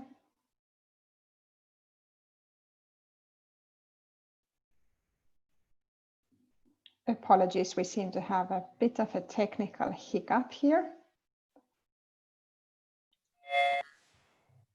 I hope my colleagues, yes, okay, you're back, your voice is back. Yeah. Can you see the slides now, George? Yes, I can see them now. Okay, okay, let's go ahead. Thank you. Thanks, thanks, Camry. So let me start. It's just want to set the context here of how we have been working on the micro-credentials. As you can imagine that the MOOC providers are also very interested in micro-credentials as they offer a lot of online courses and programs. And the European MOOC Consortium, we have founded some 2 years ago with the goal of sharing expertise between the European MOOC platforms, also their business models, and also the cooperation on further innovation on education, because they didn't have as strong as a voice as edX, for example, has, or Coursera. So with EMC, we try to bring them together and make a shared agenda. Also, increasing the impact of European MOOCs by offering together more than 3,000 MOOCs in Europe, representing also more than 400 higher education institutions in Europe and 5 different languages. One of the, and I'm trying to get to the next slide. Yeah, well, one of the most important collaborations is also the collaboration on labor market approaches. So we exchange also with the European MOOC Consortium ways of how to work with the labor market. And we therefore developed a dialogue with the labor market stakeholders. And with the labor market stakeholders, we are talking about the employment agencies, companies, but also governmental organizations concerned with the labor market. If I can't change my own slide, so yeah. Together with the labor market stakeholders, we develop, co-develop, co-deliver, and use MOOCs to overcome the gap in the offerings, actually, because for continuing education, we need many online courses and programs, and the MOOC providers together can fill in this gap. But therefore, the courses need to be relevant, of quality, and recognized. And that is why we need to work together with the labor market stakeholders, but also work on this micro-credential. Yeah, the next slide, please. So behind the rationale behind working together and also developing a micro-credential is that even if we have quality courses and relevant courses and also recognized courses, they have to be visible. So at this moment, you see that there are so many certificates and badges. It is not very clear or very transparent of what an award is, the value of an award is. And that is when we all together with the MOOC platforms set together and start working on this qualification.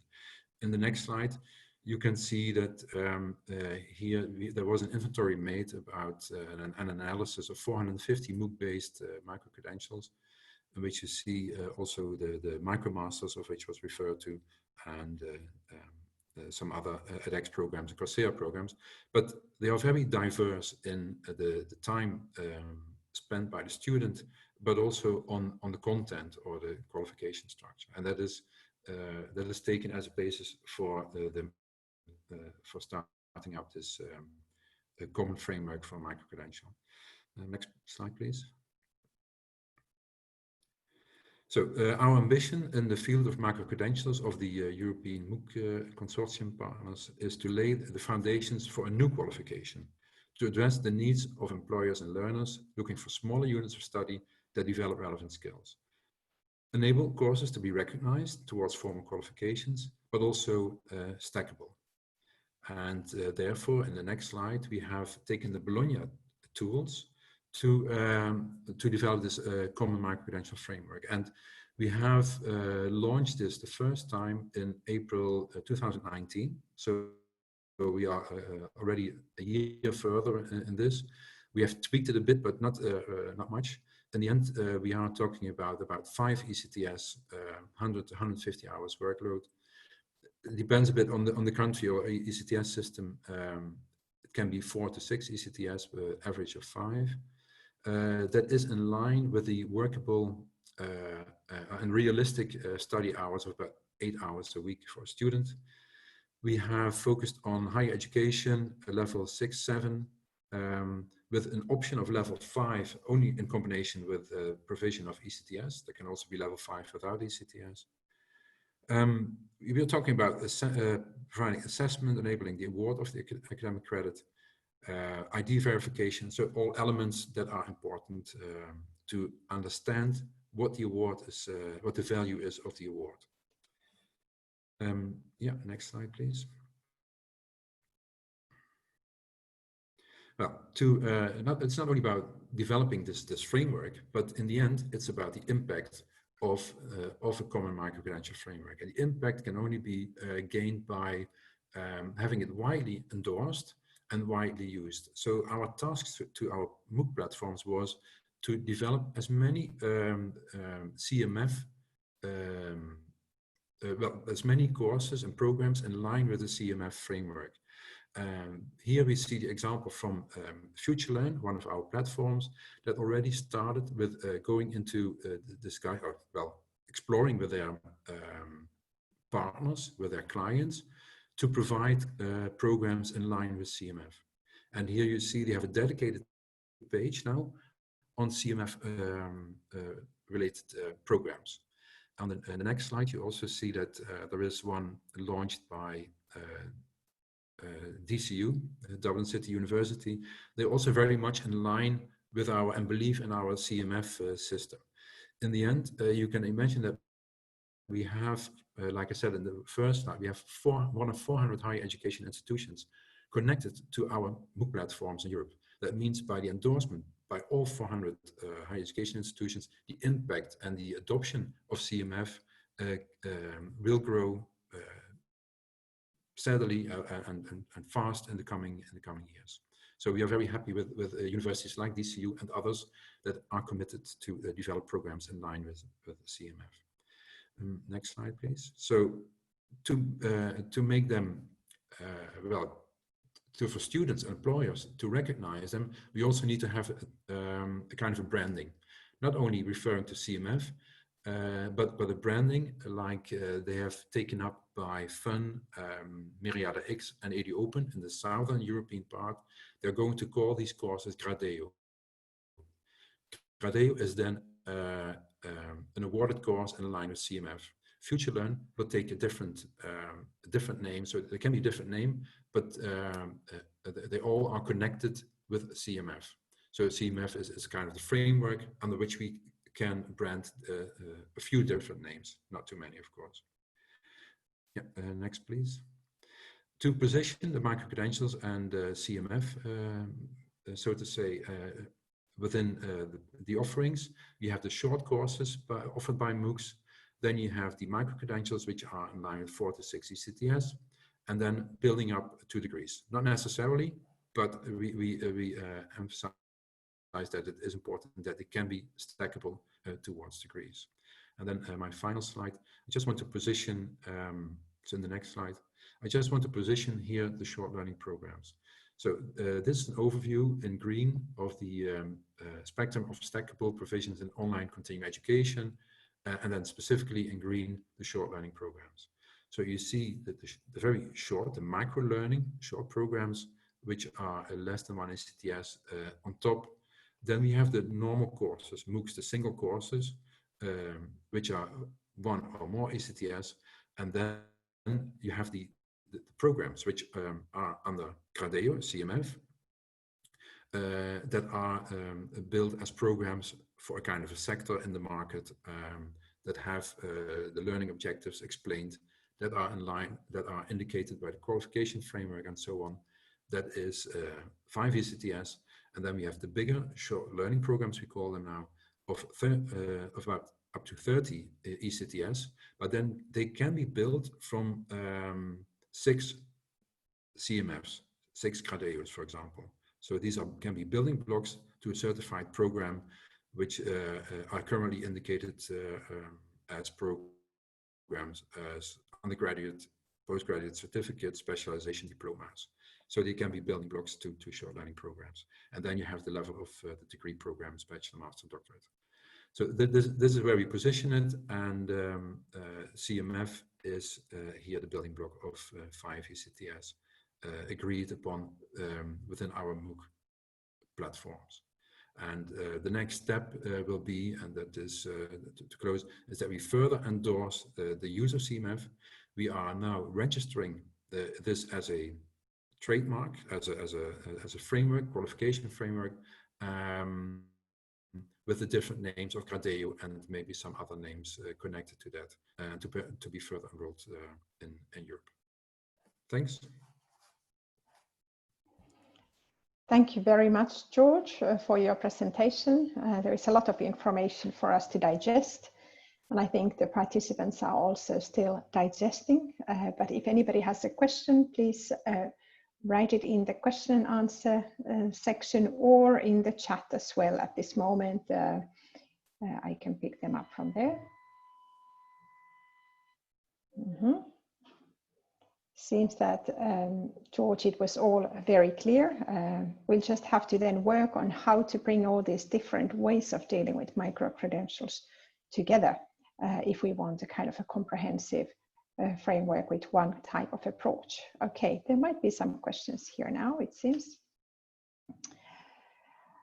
So, George, do you imagine as a good option a formal enrollment to the higher education institution in order to have the micro-credential recognized, even if it was achieved in another place or at another time? Well, yes, you can, of course, use micro-credentials also as awarding prior knowledge. So in that system, it's possible to bring this forward, that you come from one level, one system to another, and have it recognized as prior knowledge or prior experience. Yeah, thank you. Then there is another question, which is from Elena. What is the difference between short learning programs and the modules? As was described earlier in the chat, for example, in the Swedish system. Yeah, the definition of a short learning program, we are also not very happy with the term, because you have also the short cycle programs, and which is very different, or the short courses, which can be very instructional or so. What we mean with the short learning programs are really programs which are built from courses into a coherent program that really is a kind of an upskilling of around 30 ECTS. So it's really a substantial program, and for which we have looked also into the relevance for the sector for upskilling or reskilling. Yeah, it's a definition issue. I would not dare to solve here. Let's take that one to the working groups tomorrow. Very good. Thank you very much, George. Point taken. So the working groups will need to last the whole week, I suppose, with all the questions we have raised and not been able to answer yet. But actually, the reassuring part is that the working groups will then continue after tomorrow's meeting to work for the next year. So we hope to be able to have some more answers as we go ahead. Good. Thanks again very much, George, and thanks for those who posed some questions to him. And we'll move on to the next speaker, final in this 1-hour session of snapshots of different approaches. That is Rolf Reinhardt, who is a member of the Executive Committee at the International Council of Badges and Credentials, which ensures the systemic view of badges and credentials for individuals, organizations, society. But he also works for LinkedIn, which is at the intersection of, let's say, government, education, and corporate learning. So that's a very interesting position from which to talk about micro-credentials. We've asked Rolf to contribute to our webinar, to our conference today, and indeed from this perspective to say, okay, we talk and we think a lot about micro-credentials in the system of universities in Europe in particular, but what about the, let's say, other providers? How does that fit into the perspective of the employability and how to deal with the micro-credentials in that context? So I'm very happy to give the floor to you, Rolf. Please go ahead. Yeah, thanks a lot, and hello everyone. So, like, first of all, as you announced already, so I'm like, you know, in different networks and organizations, so among which the International Council on Badges and Credentials is the newest one. And yeah, we founded it basically with that idea in mind to ensure transparency, as Professor Bonetiba mentioned, and this holistic approach, what Vanessa said. And yeah, so as I see, there's a little bit of more time for me in that presentation, thanks to you, George.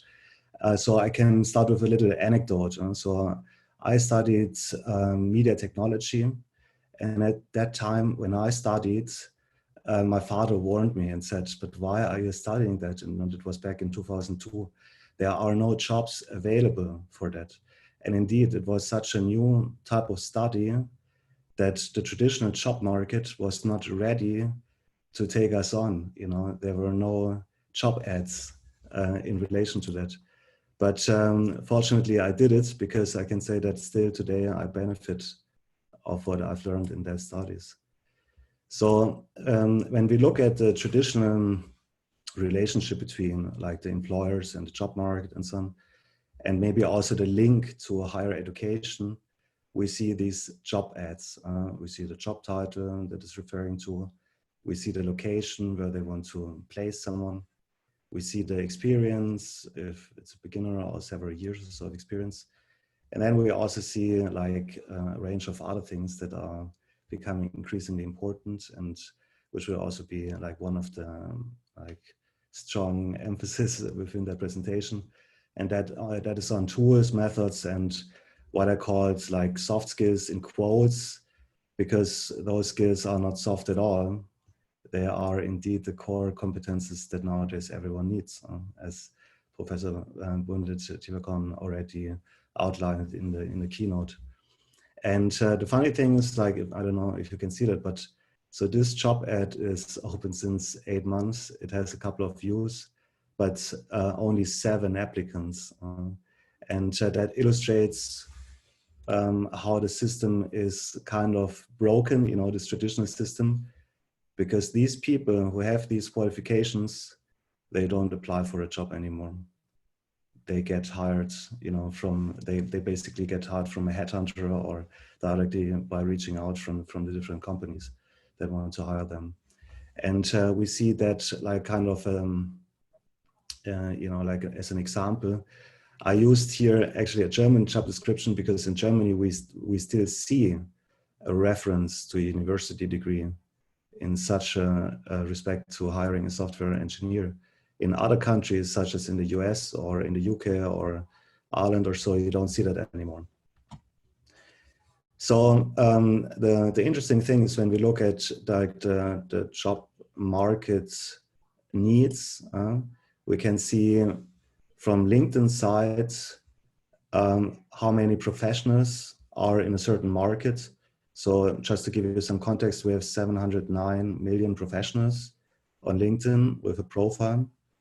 I don't know if you have a LinkedIn profile, but if you have one, you know that we look at like the job title that you have currently, the job titles that you have had in the past, the skills linked to that job title, the company where you are working at the very moment and also in the past. And then we see also your location. And based on that, we can, you know, draw some insights that are like super interesting for labor market policies and also to higher education institutions, because the higher education institutions, in the end, they should, you know, educate the workforce for their respective region. And of course, we could give some, you know, like consultancy to employers where they should maybe like open an office or so in order to tap into a talent pool. That is what we call a hidden gem location, you know, where there is, in comparison to other regions, still talent may be available or might be easier to get. Okay.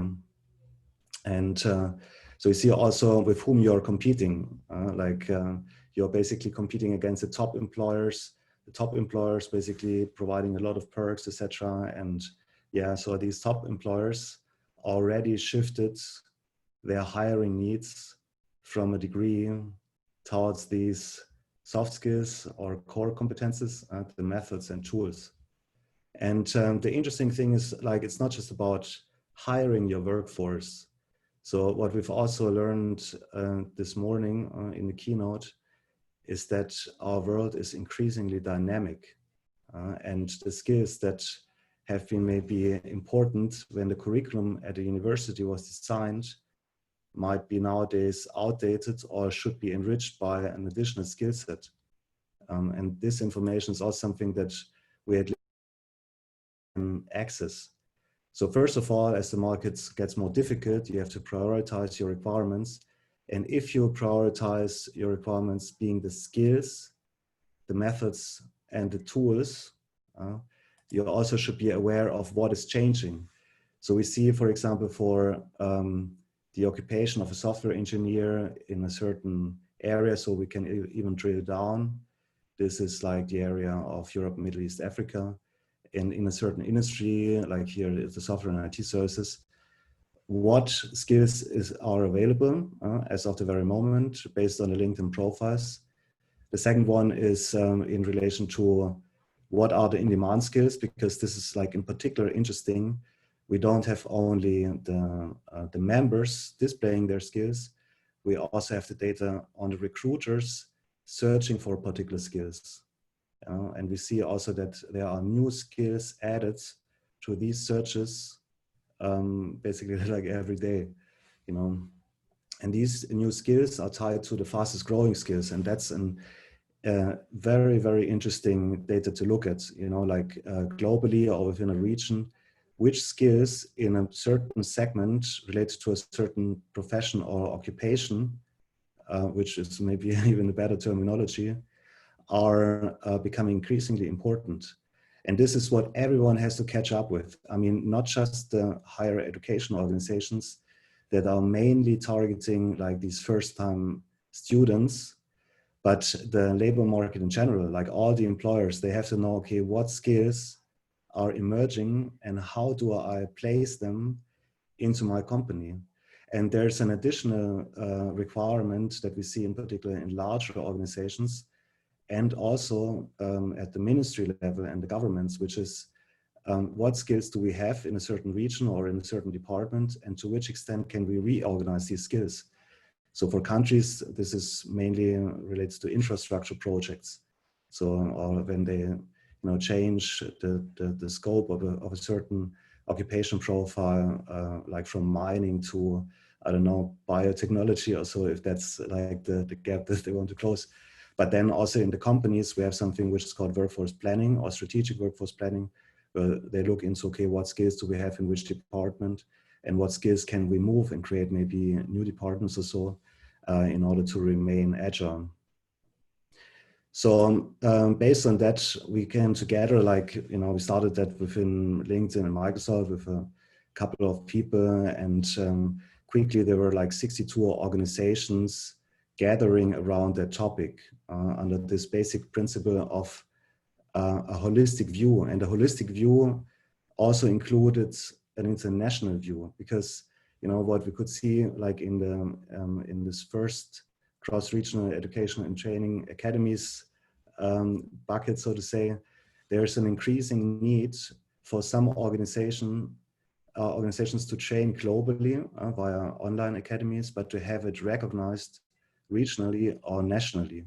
For example, the World Health Organization, they want to develop an academy for 10 million workers in the healthcare area.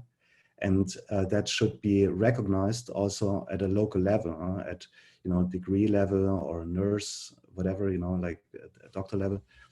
Then we have the development banks, so we also have the World Bank. But interestingly, here I mention more the development banks, because they look at upskilling initiatives in specific countries.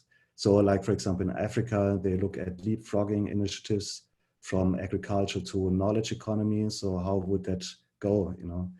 And we also look at refugees and international migration in order to validate their prior learning experiences and also the degrees that they have obtained in their home countries in order to give them like kind of a chance on a job market. Yeah, then we have the international standardization committees, so which I think is also like super important to work with them, because eventually what you need to ensure is technical interoperability, but then also an alignment on taxonomy standards. And we see that, like these taxonomy standards, they are coming up within like regional networks or national networks. Like, for example, in the US, we see like a relatively high proficiency in that respect.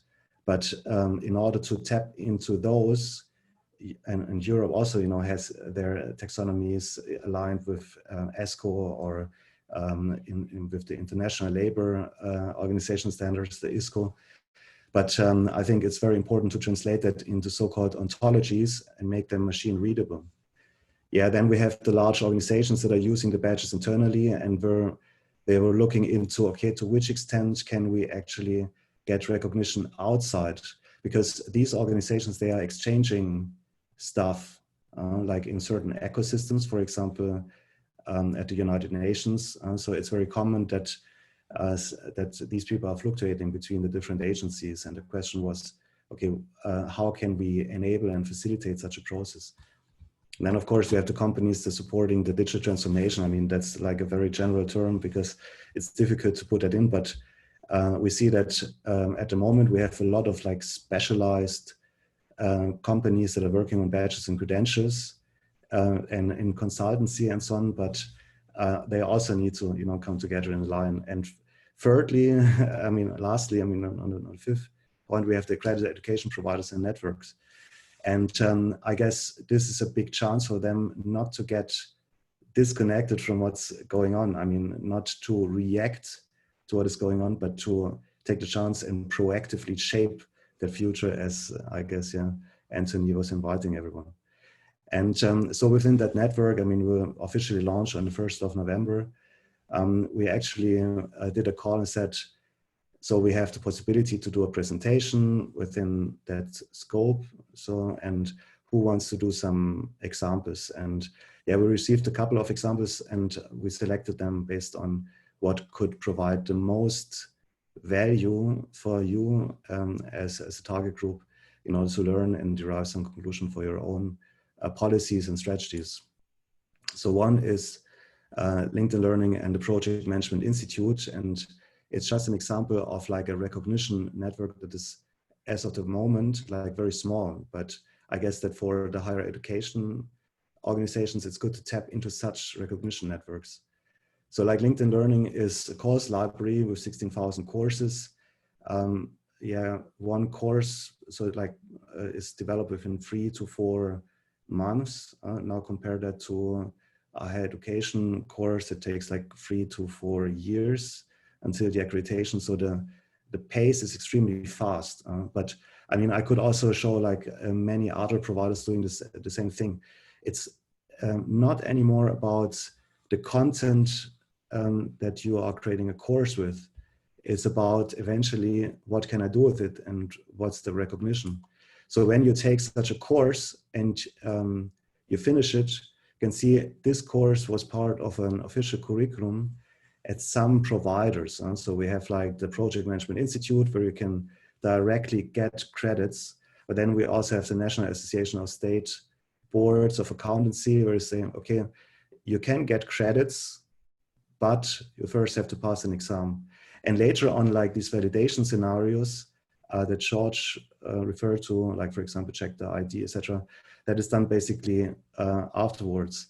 What we do, like in LinkedIn, is we add a recognition, which is a skill, and this skill is having a direct tie into the labor market needs, so to say, because it can be identified by recruiters.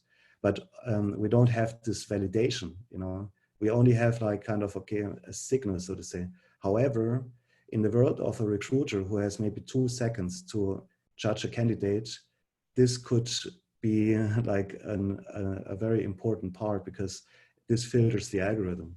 Okay, and that's also what I think that higher education would need to look into. Yeah, and then of course there's kind of a recognition that is more on a like informal level where your peers can applaud you and say, oh, wow, great job that you did that, or you showed us that you had an interest in the topic. So if you want to have more information around that, or if you want to access labor market data for your country or your region or your organization, based on the LinkedIn data, you can actually reach out to a colleague of mine. His name is Jake. Yeah, so if you like. So the next example is pretty interesting. So it's Badger, which is the platform behind the Open Badges, and the Inter-American Development Bank and the Project Management Institute. And this links directly to a job occupation profile, similar to the example that Anthony mentioned with Google. So they created their MOOCs, and they say, if you take these MOOCs in combination with other parties, so certificates of other parties, such as the Project Management Institute, you can actually get to a higher classification of a job profile, and that's valued within that organization. And there's an interesting blog post around it, around capability academies by Josh Burson, that I can really like recommend to you, because this gives, so to say, meaning to learning in terms of employability and job perspectives. So here you can contact Elizabeth from Concentric Sky if you want to hear more about such models. Email addresses here. So then we have third example from Cradley and the Hospitality Maine organization. And this is related to like badges that are coming out of the vocational training center. And other badges are used kind of as a stimulation to say, look, what you could do now, you can specialize in different other fields. And this is then later on recognized at an association. And again, that leads to an employment possibility, such as, for example, an apprenticeship at the Hilton Hotel Group.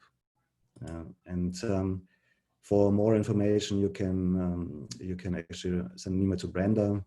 Her email address is displayed here. And now we come to like the fourth and last example, which is I'm saying one of my favorites, because you remembered this. Do you remember what I said about the soft skills or core competences? They said this is the basis of everything you do in terms of employability. And they developed a grid. So yesterday I showed it to my wife. She said, wow, it's all there. So it's all there what they would look into for a candidate that they would hire in her company. And so this is basically like leads to like kind of a passport, like an employability passport. And then what they did within that recognition network at their region, they said, okay, you have different options after you obtained that passport, where you want to go. And there are different organizations where you can learn on the job and develop a special expertise in various fields. Okay, so this is more related to like the vocational school level, but I think it's really interesting and taps also into these potential pathways that you could take, that we've seen also in this example by in this morning by Professor Bunde Tipakon. So if you want to have more information here, you can contact Gerard at the email address that is mentioned here. So in summary, I think what is important is that to recognize that there is a war for talent and for good people out there, not just in the software industry. I mean, you can look into the engineering, the marketing, pretty much all kind of sector that is affected by the digital transformation or the fourth industrial revolution, which is, I would say, most of the sectors nowadays. And then, so it's, I guess, like important, and that's just an echoing of what was said, I guess, like a couple of times, not to just look at like this particular skill within the degree, like linked to, you know, a certain profession, but a general core competences or soft skills, which eventually also would give you like the resilience, the possibility to collaborate, to adapt, etc. And what is often also referred to some extent like future skills. And then third, yeah, I think that what is important is to recognize these awesome methods and tools. And this is the chance, in my view, for the higher education sector. So to get together with the employers and the representatives of the talent market and to think, okay, what can we do here in order to recognize that and to validate it and maybe also to rate it to some levels. And nothing against the European qualifications framework, but I think we need to some extent also to ease a little bit of the process of this recognition.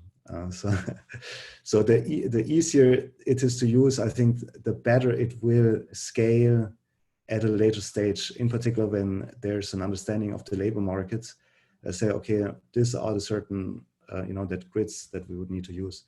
Yeah, and the last one is that eventually it's just about ensuring this holistic approach. And I guess that we can only ensure it when we get out of our, you know, ivory tower and so on. And even today, so I'm again like very happy that you invited me, because I guess it's important also to bring in that view from the labor market that eventually should benefit of the students, not just the first-time students, but also of the higher education institutions, of ensuring that we, you know, remain in a highly educated workforce in Europe and internationally. Exactly. So that's from my side, and I'm happy to take questions. Thank you very much, Rolf, for that presentation. It's very interesting to get a bit of a different viewpoint, but which I think is very much aligned with what we've been discussing earlier today and in our project also more widely. So I'm begging for people to send you some questions, but for the moment, we'll give them a minute, perhaps to type their questions if there is anything anybody wants to ask. Or if somebody of the other speakers would like to ask a question to you, that would be also very nice.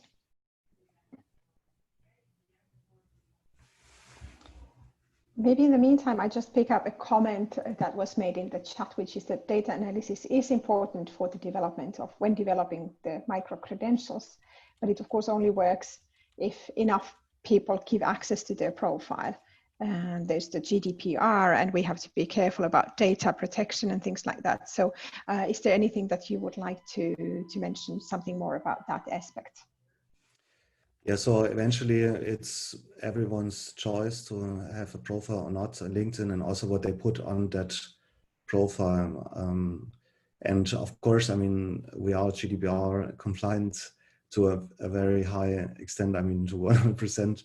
So the user has to provide that consent, like that he shares the data with us and so on.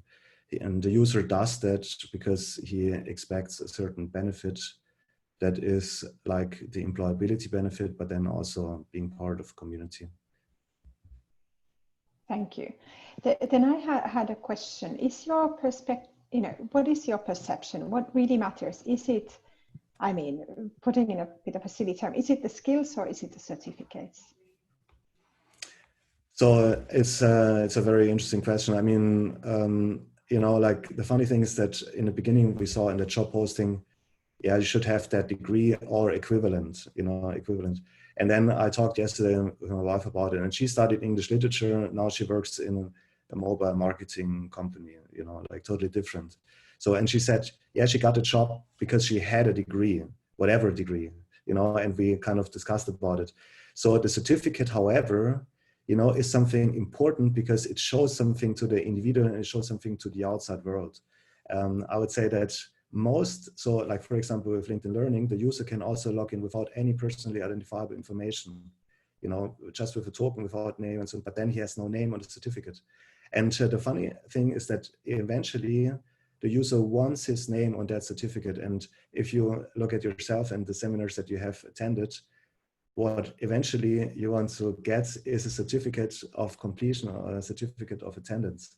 Yeah, and however, when you look at some companies, like for example, Amazon, so a friend of mine, he works for Amazon, he has not studied at all and he has no work experience. However, he has the skills. They invited him to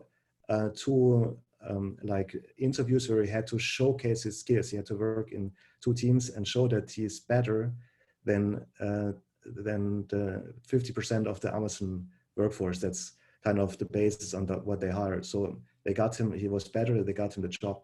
So it depends a little bit on the employer and on the telemarket. If the telemarket is so big that the employer could choose from, I don't know, hundreds of applicants, maybe the certificate would make a difference.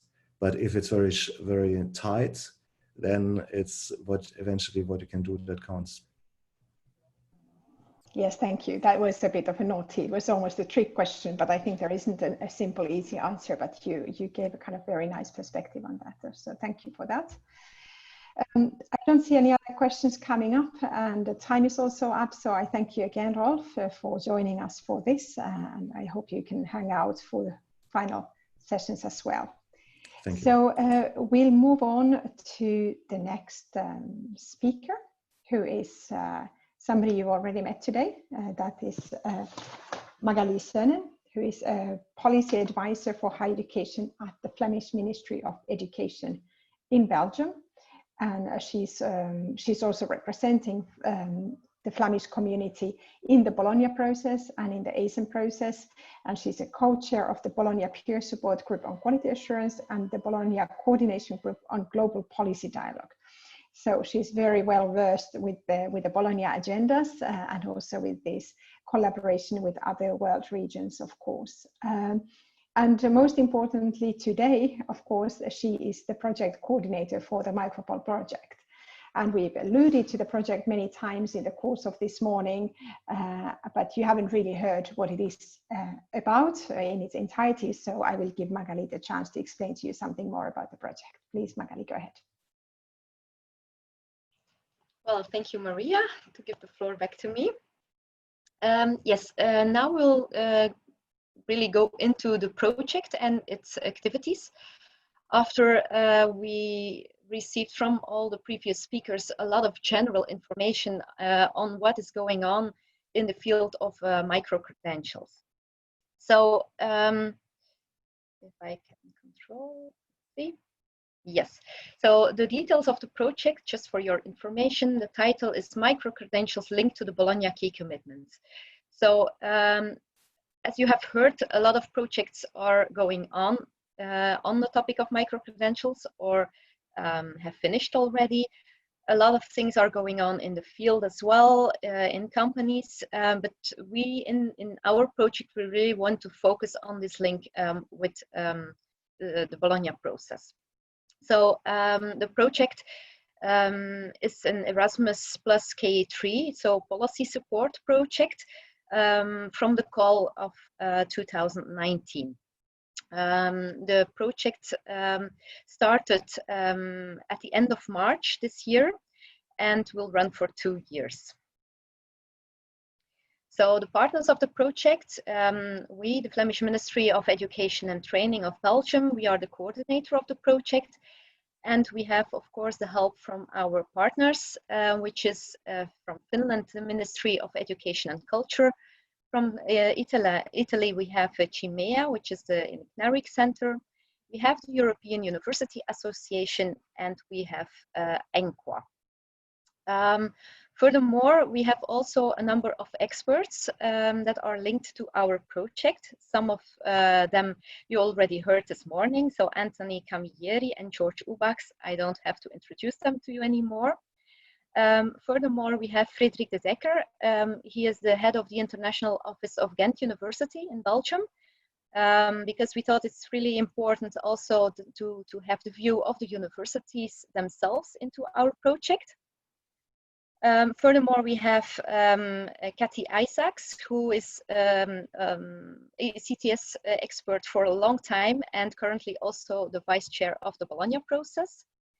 And last but not least, we have Peter van der Heijden, who is an individual independent expert, worked for a long time for the Commission, and I assume that most of you already know him as well. So the aim of our project, when I first started to think about this project, maybe now you have the same idea as I had at that time. I heard that so much is going on in the field, in companies, in our higher education institutions, and I had a feeling that for many of us at national government level, we were not really engaged in this topic.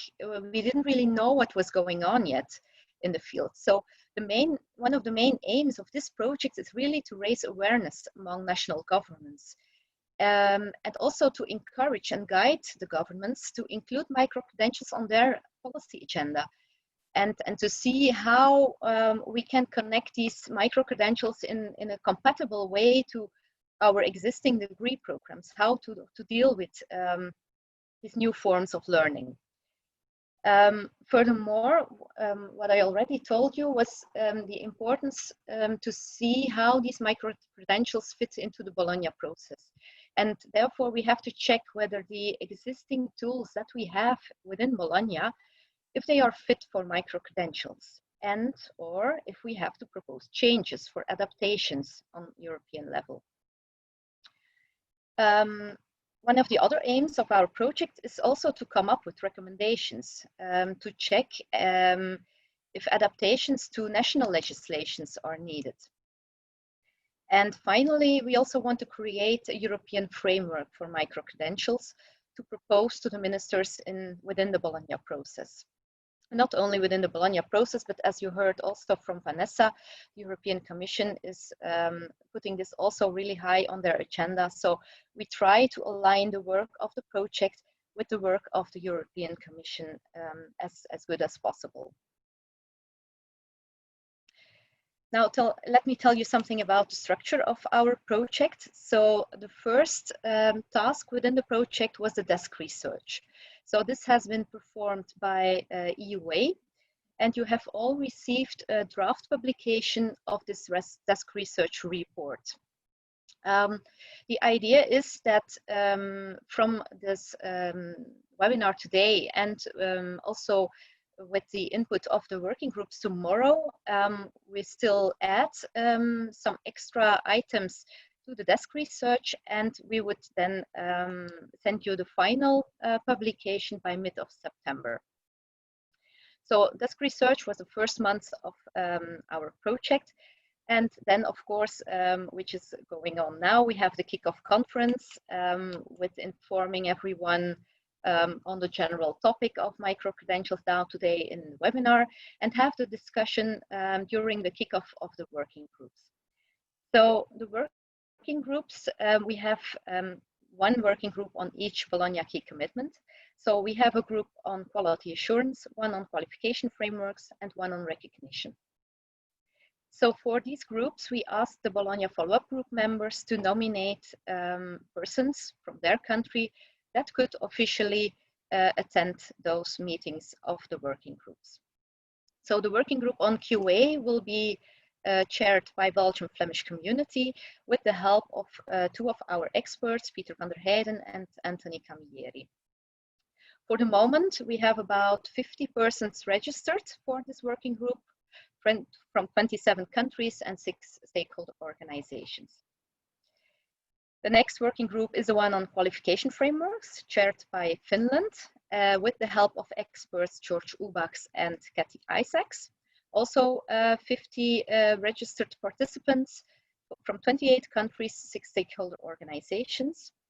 And the third one is a recognition group that will be chaired by Italy and with the help of the experts Frederik de Decker and Peter van der Heijden.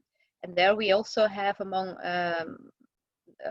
almost the same number of participants, 49 participants, 26 countries, 7 stakeholder organizations. So as I already mentioned in my introductory speech, with 150 participants for the webinar today and about 50 participants for each of the working groups, this is really a huge success for us for this project. It's more than we had expected, but of course, everyone is very much welcome to work with us on these topics. On the other hand, it will be a challenge to have due to Corona crisis, online workshops with 50 people, but we'll try to manage this as well as possible tomorrow. So a next part of the project is that we will try to come up with a European framework for micro-credentials. Don't ask me any questions now on how that should look like, what items should be in there, because that's really something that we want to develop together with all of you, with the people in the working groups. So we have 1 year time to discuss, to work together and to put together different aspects that can be taken up in this framework. And of course, oh, sorry, that was too quick. And of course, at the end, we will also have a final conference within this project, where also, like today, all BFUG members, ministries, stakeholder organizations, and nominees to the working groups will be invited. So, as already partly mentioned, the target groups for our project are the national governments, BFUG representatives, and the national stakeholder organizations, as well as international stakeholder organizations. There is also a link with the existing Bologna peer support groups. As Maria explained in her introduction, I have been the co-chair of the Bologna peer support group on QA for the last 2 years, but also the other leading partners in the project, meaning the partners that will lead the working groups, Finland and Italy, have been co-chairing one of those Bologna peer support groups the last 2 years. So we all three have the experience of working in this peer learning structure, and I thought it might be very useful also to keep the link with the peer support groups also in the coming work period of the Bologna process. The timing of the project, so as already explained, the desk research was and is still ongoing. You received the input for this conference. It will be adjusted even more now after the conference, and you will receive the final one by mid-September. Of course, today and tomorrow we have the kickoff conference, and then the working groups will start working for the period of 1 year. So by end of spring, by summer 2021, we should have some results of these working groups that we can also share with the European Commission in their, well, link to their roadmap as well. So we can align as much as possible. And then in the last 6 months of the project, we will be preparing recommendations for national governments and also the common framework for micro-credentials. So that was it for me for the moment. I don't know if there are any questions. Please feel free to ask. Thank you very much, Magali. It seems that for the moment there are no questions, but please do send them in if you have any. And if we've already moved on, please still write the questions and we will try to find a way to answer those. So it's good the project is only beginning, because we do have still many more questions than answers, but that's very nice work we have ahead of us. So to move on, now last, but of course not least, my colleague Tia Loukola, Director for Institutional Development at the European University Association, EUA, who's worked for very many years in the field of quality assurance and focusing mainly on kind of internal quality assurance issues, so in the university context. But she's also the Director of the Institutional Evaluation Program of the EUA, which is it's an accreditation program, quality assurance program for institutions. Any place in Europe, they can pick up this program and take part in it. Tia has been also involved a lot in the Bologna process. She's a member of the Bologna Implementation Coordination Group and also of the thematic peer groups, both on recognition and on quality assurance. So Tia will make this link now a little bit on what we've heard about MOOCs, what we've learned about MOOCs in the study carried out by EUA, and how do we integrate then all of this into the European Higher Education Area framework, so all the different tools we have in that context. So please, Tia, go ahead. Thank you very much, Maria. It's a pleasure to be here, but I also realize that I am the last person standing between you and lunch after a very intensive morning and long morning. So I will keep my presentation relatively short. And I think it should be quite easy to do because a lot of these things have been said. And I hope that many of you have also had a quick look at the desk research we've done, so to prepare the work of the working groups. But what I will try to now do is to make a link to what we've heard today to what you're going to do tomorrow and in the next stages of the project. So we're looking into 3 commitments in Bologna process. And I would like to start by asking a question to you. So this would be the time to go to menti.com again.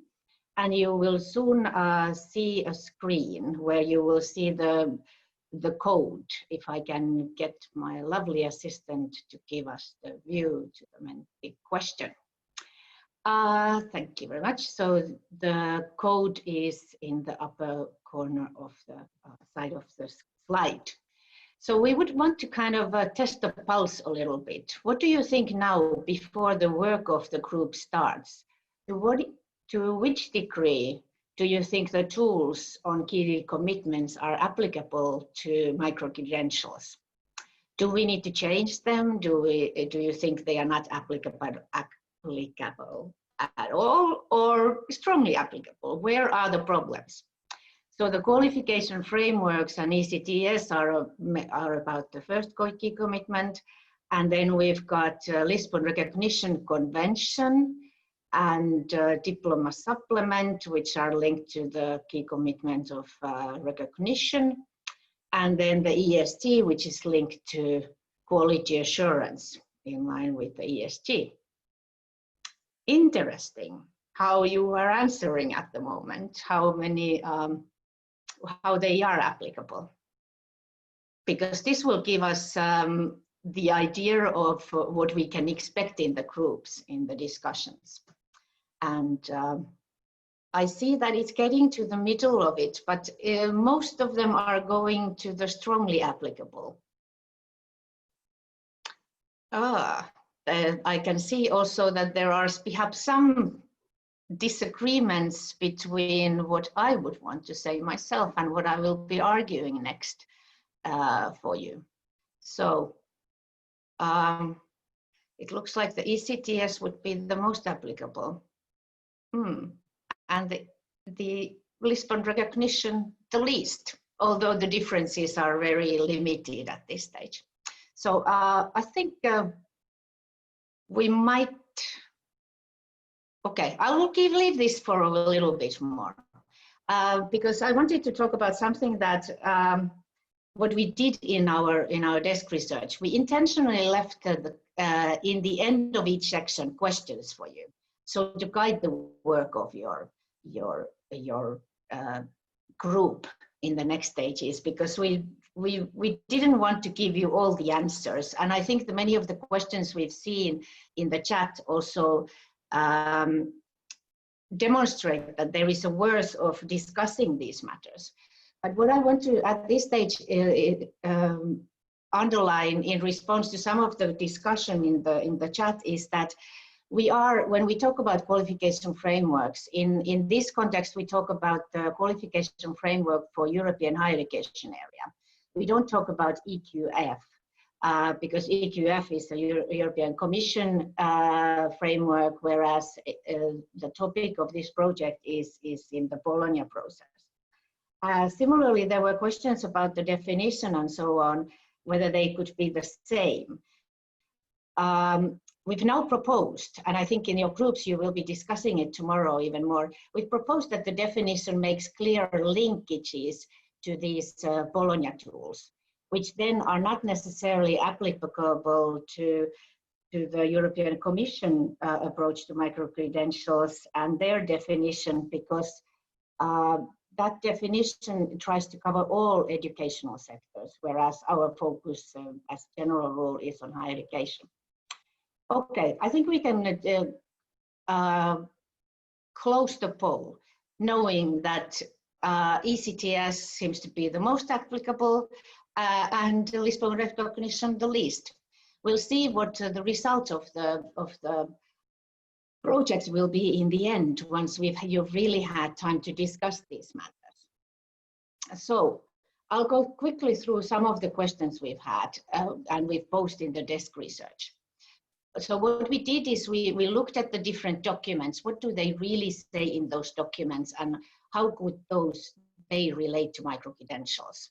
So we've really snooped around different documents that were produced in the Bologna process.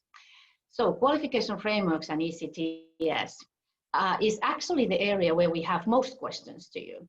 And that's why I think it's interesting that you found that ECTS would be the easiest one to apply for the micro-credentials. So the kind of questions you are going to be discussing are how should micro-credentials relate to the qualification framework in the European higher education area? What size is a micro-credential supposed to be in ECTS? You saw that there were some proposals already made by Anthony and George, explaining what they could be and what their projects have proposed. Could we use the lessons learned from the short cycle discussions, because the short cycle was added to the qualification framework in the European higher education area in 2018, or let's say it was redefined in that context. So perhaps could that kind of discussion help us in thinking how to relate the micro-credentials to the framework? Similarly, could allocation of ECTS to modules, as we know that from the ECTS user's guide, could that help in advising how to use ECTS? And one interesting thing is that what we noticed is that not all the micro-credentials that are at the moment offered, not all of them define explicit learning outcomes. How do you then define the number of ECTS if the workload and the learning outcomes are not defined, like the kind of, it is assumed that in order for you to use ECTS? I think there was an earlier question about the ECTS used by other providers than higher education institutions. The ECTS user's guide actually says that each national authority decides who can award ECTS. So in principle, there could be a system where other than higher education institutions can also award ECTS credits. And there are examples, some were referred to by Rolf, for instance, where an organization does use the principles of ECTS to define the volume and the workload of their micro-credential. So there are examples of others than higher education institutions doing these things. Lisbon Recognition Convention and the diploma supplement. Interesting that that got the least support in terms of being applicable to micro-credentials, because looking at the text of the Lisbon Recognition Convention, one can quite easily start arguing that it is applicable.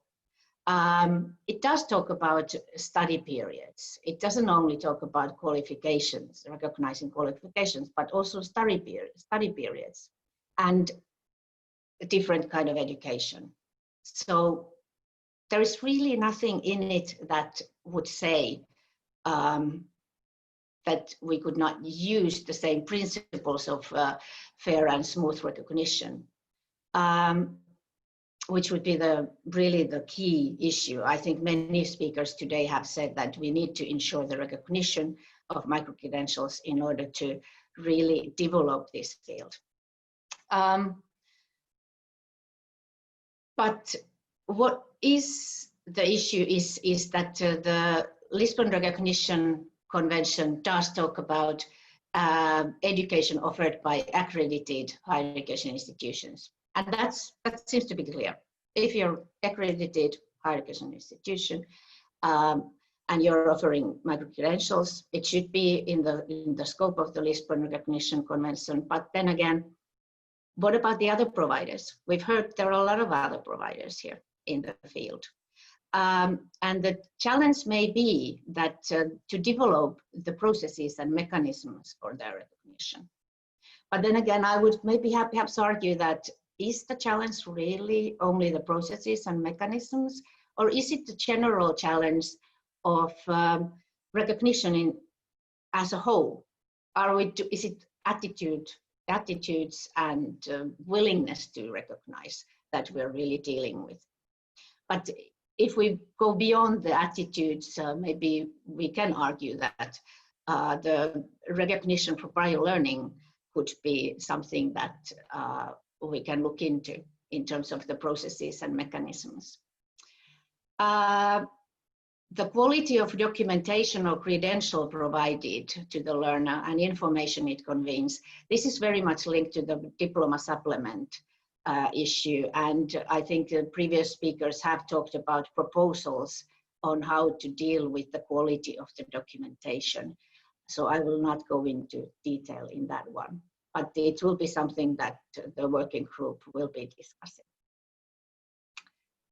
The ESG and quality assurance. There is one sentence which would clearly indicate that the ESG apply to micro-credentials, which says the ESG apply to all higher education offered in the European higher education area, regardless of the mode of study, place, or delivery. So we could stop the discussion here, but actually there are some topics to be discussed beyond the ESG. The ESG puts the main responsibility for quality assurance with the higher education institutions, and it talks about higher education institutions a lot. What about the other providers that we talked about? What if there is a other provider that is part of your higher education system? What happens then? Are they supposed to do what the part 1 says that the institutions are supposed to do? And there are some potential gaps in terms of the coverage of the external quality assurance if the provider is other than higher education institution. Do the quality assurance agencies check the procedures of other providers? Not in all cases. And then the other question is, when the external quality assurance focuses on program, so formal programs leading to bachelor or master's degrees, for instance, and the micro-credential is offered outside of these kind of programs, is the external quality assurance looking into the micro-credentials? And like in many other areas of higher education, there probably are some additional considerations that you need to take into account when you're developing micro-credential rather than developing a bachelor's or master's degree. What could they be, and at what level should they need to be addressed? we know that, for instance, if you have a workplace learning, you have certain considerations. If you have online learning, you have different considerations. So for micro-credentials, what could these specificities be beyond? So a lot of this goes beyond the EST as such. Some concluding remarks for you to keep in mind when you go to the working groups is that we've identified that there is a diversity in the micro-credentials sector, and that we should see this diversity as a strength because it allows us to better respond to the needs of the labor market, the society, the learner. But there clearly is a need for clarity and transparency. So how to do that, giving further clarity and transparency while leaving room for diversity and creativity. In your groups, you probably need to find a right balance between the two. There's been presentations today about different kind of initiatives, including the European Commission initiative. We need to keep in mind the synergies and the complementarity between all these. And similarly, I would say that the complementarity and synergies between the different working groups as well. There was in the chat already had a discussion with Anthony about something that has a word quality in it, but it's not necessarily something that quality assurance group will be discussing. It will be the recognition group discussing the quality of credential, or it will be the ECTS group talking about how to assure the quality of ECTS allocated. So interlinkages between the different Bologna tools become really crucial here right now in these kind of conversations. And one more question that I do have for you is, should the Bologna process start addressing the other providers than higher education institutions? Will you be addressing them in your working group?